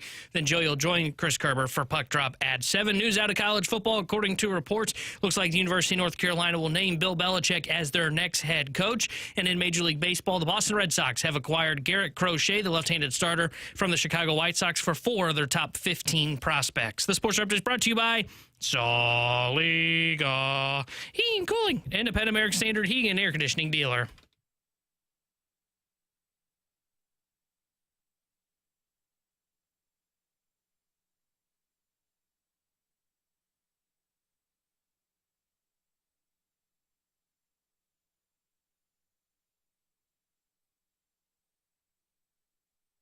All right, let's dive into some NFL quick hitters with Alex and T-Bone. I'm BK. Alex, let's start with the news yesterday in the NFL. It is a soap opera right now in San Francisco where Deebo Samuel tweeted on X, quote, not struggling at all, just not getting the ball. He later deleted that tweet, as you would imagine. Why? Did somebody tell him to take it down? Added a separate one. Said, not hating on any of my teammates. Well, but I don't know what that reference is if you deleted your previous tweet. He was then asked about this Good at save. his press conference yesterday and said, quote, you read what you read. I'm a little frustrated for sure. Oh, End bad quote. save. Yeah, come on, man. Stick to your guns. Either don't delete the tweet or say it didn't happen. I got hacked. Yeah, you get hacked. It's the easy excuse these days. Alex, 49ers are still technically alive in the NFC No, they're- West. They've got a game on Thursday night against the Los Angeles Rams, and they're going to be without Isaac Guerrero, most likely. They're already without Jordan Mason. They were before that already without Christian McCaffrey. Jesus, how many running backs can you have? They're down to their 4th string running back right now. Oh, and they were also without what's his face that got hurt before the season. I had another one that I was drafting in all of my preseason stuff and it didn't work out. And you at all. BKO'd their entire running back room. Essentially, yes. Jesus, so they're man. down to their 5th string running back, Patrick Taylor, on Thursday night. Good. I might pick him up on waivers. Is the best bet of the season the Rams against the 49ers? Oh, yeah. No. Really? I would take their the- defense can allow points still. Fine, but I mean, Especially if Brock Purdy just has one of those games, guess. which is in the realm of outcomes. fine, but the 49ers are like in Kittle's banged shambles up. now. This is still AJ Brown's calling out the quarterback. You think that's good vibes? This is like AJ the Brown Bengals. is an Eagle. Or not AJ Brown. Well, he's also calling out the quarterback, but Deebo Samuel's calling out his quarterback. Yeah, no, I would hammer the they're Rams. going to get the ball to Debo now. I still think it's in the range of outcomes with that Rams defense that they find a way to lose this game, especially because weird-ish happens on Thursday night. Why Amazon doesn't make that the selling point, I don't know. Tell but the Rams to not suck at defense and plan to block Deebo Samuel. that's a Les Snead problem. Sean McVay's got the offense rolling. The Rams have a pass rush, and they've got a great offense. I just think that this is if the Rams are a real contender, and you think they are, you told me teams should be afraid of the Rams because they're starting to click at the right time. And the 49ers are not. They're going in the opposite direction. This should be a game that the Rams win. And then down the stretch, you've got the Jets, the Cardinals, and the Seahawks. They should be able to win this division with the way that they're finishing this schedule. Who do you I believe wanna in get more, Bengals or 49ers? Bengals. That's where I would Right be, now. too. They're not as well-rounded. The 49ers are a more well-rounded team, but I think the Bengals are a more talented and better team right now, despite the defense. The defense is horrific. There's no way to adjust that. And they're not fighting with each other. Yeah, true. Yeah, well, what does that tell you? When I trust a team that I'm completely out on more than the 49ers. So, speaking of the Bengals, Alex, the other day after their game, Joe Burrow said post-game, he still is not writing off the belief that they can bring back both T. Higgins and Jamar Chase. Now, neither of those guys have a long-term contract in place. Jamar Chase is going to be on his 5th-year option next year. It's like $18 million, $20 million, something like that. It's a big number, but not what he could get in a long-term contract. T. Higgins is playing on the franchise tag right now. He's hitting the market this offseason. Do you guys think there's any chance both of those guys are on the roster come opening night of next year? No. T. Higgins and Jamar Chase? I think you're going to get one, and then you're going to watch the other one, and I think it's going to be Jamar Chase. Jamar Chase is going to get the contract, and I think T. Higgins is just going to walk. It's where I am. I think they're going to get it done with Jamar Chase. I think they'll let Higgins walk. What's his Isevich? Yosevich? Thank you. I can remember what his name was. I was thinking of the Illinois centerman, I didn't know who you were talking about there for a second. Isevich is the centerman for the Illini. that wide receiver, he's been solid. That's what it is. Yeah, he's not a number 2. He's more belongs as that 3. You can have him, still go and draft, see if you can find a guy to be your number 2. Also, they've got to start allocating some resource to defense, right? Yes. Their defense is atrocious. So just to say, well, let's pay both our wide receivers on top of paying our quarterback. Guys, I have a question. You got to stop the team so when you put up 30 points, you actually win those football games. The Chiefs learned this lesson. Yeah. They learned the lesson the hard way where they had the offense, and now people hate the offense. I get that. But they're a contender because they have more of a defense in place, and you've got Patrick Mahomes on the other side of things. You got Joe Burrow. You've got Jamar Chase. That's a great starting point. Now build from there. And the goal now is draft the next wide receiver and start putting some of those resources to the defense. We're all in full agreement there. All right, next question that I wanted to get to with you. This past weekend, we saw pretty rough performances by both the Cardinals and the Falcons. The Cardinals ended up losing against the Seattle Seahawks, basically giving up their hope for that division. Yeah. And I was at home. The Falcons got their butts whipped by the Minnesota Vikings. At least that was on the road, though. Which of those two teams feels worse right now? The Cardinals where they're at or the Falcons with where they're at? It's the Falcons. You're stuck. You got Kirk Cousins. He's making a ton of money. You really can't sit him. And you drafted another quarterback that you want to take over, but you can't play him. I mean, at least the Cardinals, it has not looked good. Early portion of the season, everybody was jumping on the Cardinals bandwagon of Kyler Murray looks good. They've got weapons, but they've also got areas that they can fix. The Falcons can't fix anything on their offense. It's Kirk Cousins or bust, and he does not look good. Yeah, I think I'm with Alex. I think the Falcons are the one that are in the worst spot because of what you said at the quarterback room. Look, you've got Kirk Cousins. You signed him to this huge contract, and he hasn't looked good for most of the season. And you can't really cut him and get out of the contract. You're also wasting the rookie deal, which we talked about at the time when they drafted Michael Penix, which is, hey, the great benefit of hitting on a quarterback in the first round is you got him on that rookie level deal. You can then surround him with significant pieces in free agency, and they're not able to do that. Why? Because he's sitting on the bench. They have no idea what they have in their quarterback in Michael Penix. Meanwhile, the Cardinals, I actually think the Cardinals are in a really good spot. Marvin Harrison, I saw a stat today, has not dropped a pass since week 1. He's just not getting any targets. Exactly. That's a coach problem. I think with the Cardinals, they're about where they should be in their build right now, which is, hey, we're feisty, we're competitive, we're going to be right around 500. Next year is when I think you really want to look at the Cardinals and say, okay, can you do more? Can Kyler do more and take us to where we need to be next year? I just don't what are they missing? That's the thing for me that I'm struggling with. They've got a good tight end. They've got a good wide receiver. Maybe add another, and that opens things up offensively. But you've got a good running back. The O-line's fine. I don't think it's this massive problem for them.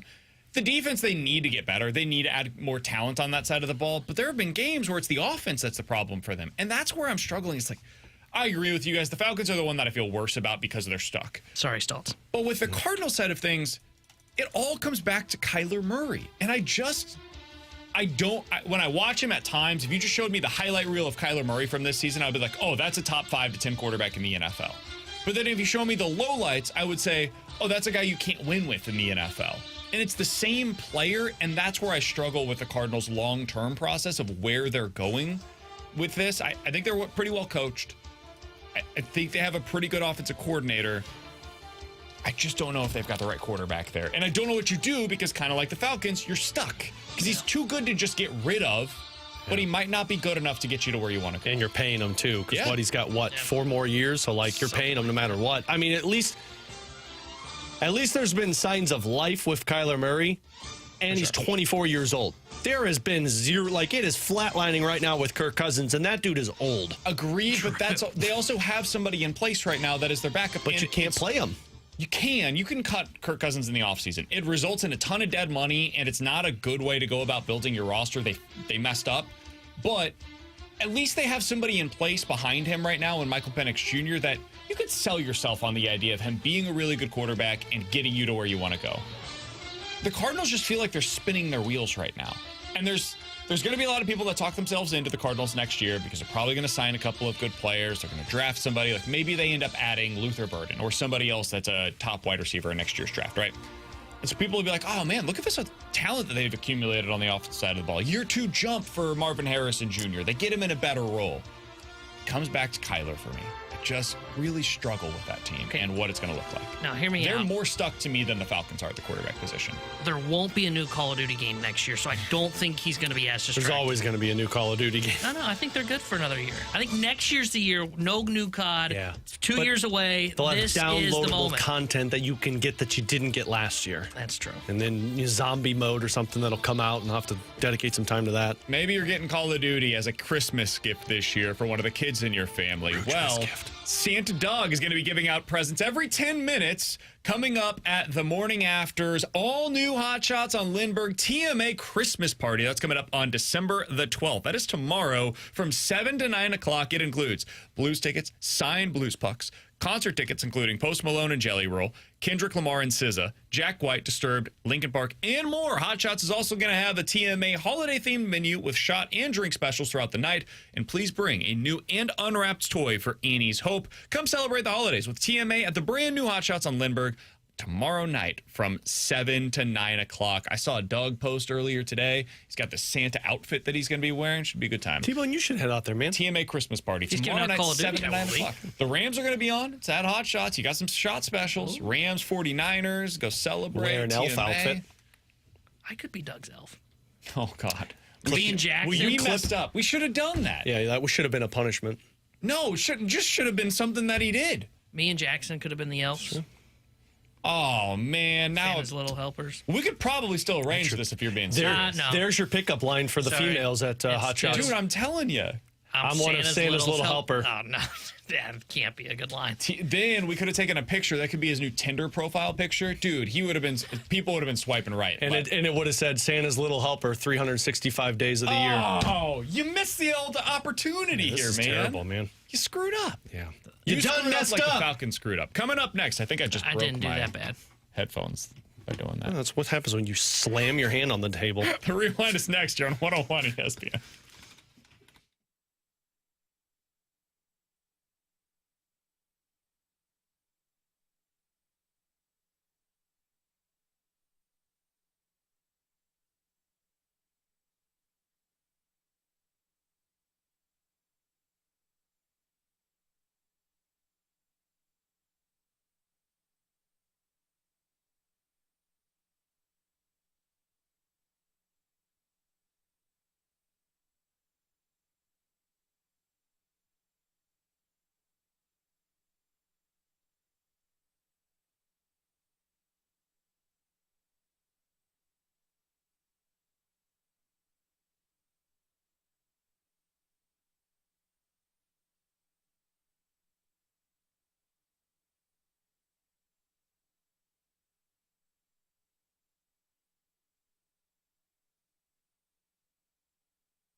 Alongside Alex and T-Bone, I'm BK. You got BK and Ferrario here on 101 ESPN. If you guys missed anything from today's show, be sure to check it out on the podcast page, 101ESPN.com, and the free 101 ESPN app is where you go to find it. It's all presented by Dobbs Tire and Auto Centers. It's been a good one today. We gave you the update on Nolan Arenado. His sweepstakes are a little more complicated than it felt at this point yesterday, as the Yankees, at least according to one list that has been put out there publicly by John Denton, the Yankees were not a part of that. The Yankees have also made it clear to some of their local reporters they're not particularly interested in Nolan Arenado. Dodgers have made it very clear to everybody they're not interested, despite them being on his list. Apparently he's interested in the Angels, though, so makes sense. Maybe that's the spot where he ends up. We talked about that at length earlier today. We also gave you the updates on all of the things taking place at the winter meetings, including Garrett Crochet, who was just traded to the Boston Red Sox. We were also able to catch up with the great Kevin Shattenkirk as well. I do want to get back to the Blues, Alex, because yesterday we saw Dylan Holloway once again look like the best player on the ice. We talked about this in the Open today. Is he opening up the opportunity for you to believe that he can not only be a player that is on a top line, but he can be considered a legitimate top-line winger among national NHL outlets? He absolutely is, and it's the style that he plays. He's not a one-trick pony when he's on the ice, to where he goes out there and, he's fast, but that's about it, and he creates odd man rushes. Or he's got an elite shot, but it just depends on where he's getting those opportunities. No, he combines them all with the style that he plays. He's not a small guy. 6'1", 200 pounds, who plays fast, has a upper 90s percentile of shot speed, and on top of it, he outworks the competition. I think what Dylan Holloway is doing is what a lot of Blues fans were hoping Jimmy Snuggerud becomes. Now, I don't know if this guy scores 30, 35 goals in the NHL, but this is a former 14th overall draft pick, which means there was a lot of stock in how Dylan Holloway played, and it was just a matter of getting... It was a matter of untapping the potential of what Dylan Holloway that Edmonton could not do for 3 consecutive years. So I don't know how this pans out, but the way that he plays, being 23 years old and already showcasing his ability to outcompete a lot of the NHL caliber players, I don't know how you could look at him and say, well, that guy's got top line potential, because he's playing like it. He has every attribute that you could ask for in this kind of a player that we're talking about. Looking at the NHL Edge stuff, which is kind of the NHL's version of Baseball Savant, 99th percentile top shot speed, 98th percentile in how far he skates per game. So this is a guy that is constantly moving. I think there are times where people look at Jordan Kyrou, and that's one of their biggest critiques of him is, dude, you don't skate. You're not moving. There are very few players in the league that are moving more often than Dylan Holloway on a game-in, game-out basis. And if you just look at speed, shot, how often he's moving, the physicality that you saw on the ice yesterday, where you talked about it earlier, Alex, where his line had to get off the ice and he ends up dumping it in deep. He goes to chase it, fights through contact, ends up being able to do. He's got basically every attribute you're looking for. And T-Bone, I thought, made a really good point earlier today. The next question for him to become this player that we're talking about is, can you do this consistently? He is in a hot streak right now. He's playing with, as much confidence on anybody on the Blues, and deservedly so after what we've seen from him under Jim Montgomery especially. Can you do that for 82 games? Can you then stack seasons upon each other? That is how you become a potential star in this league. Can't just be a really good 10-game hot streak and then you become Brandon Saad, where it's 10 games on, 10 games off. You can make a really nice career out of that and have 25 goals, 45 points every year. That's already what Dylan Holloway is on pace to do in his first season in the NHL.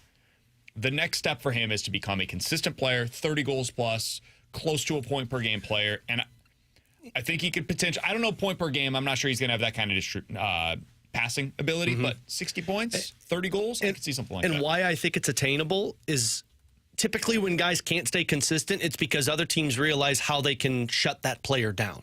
Like they realize, hey, if we stop him in the neutral zone, his speed's not a factor, and then we know he's not going to get into the offensive zone.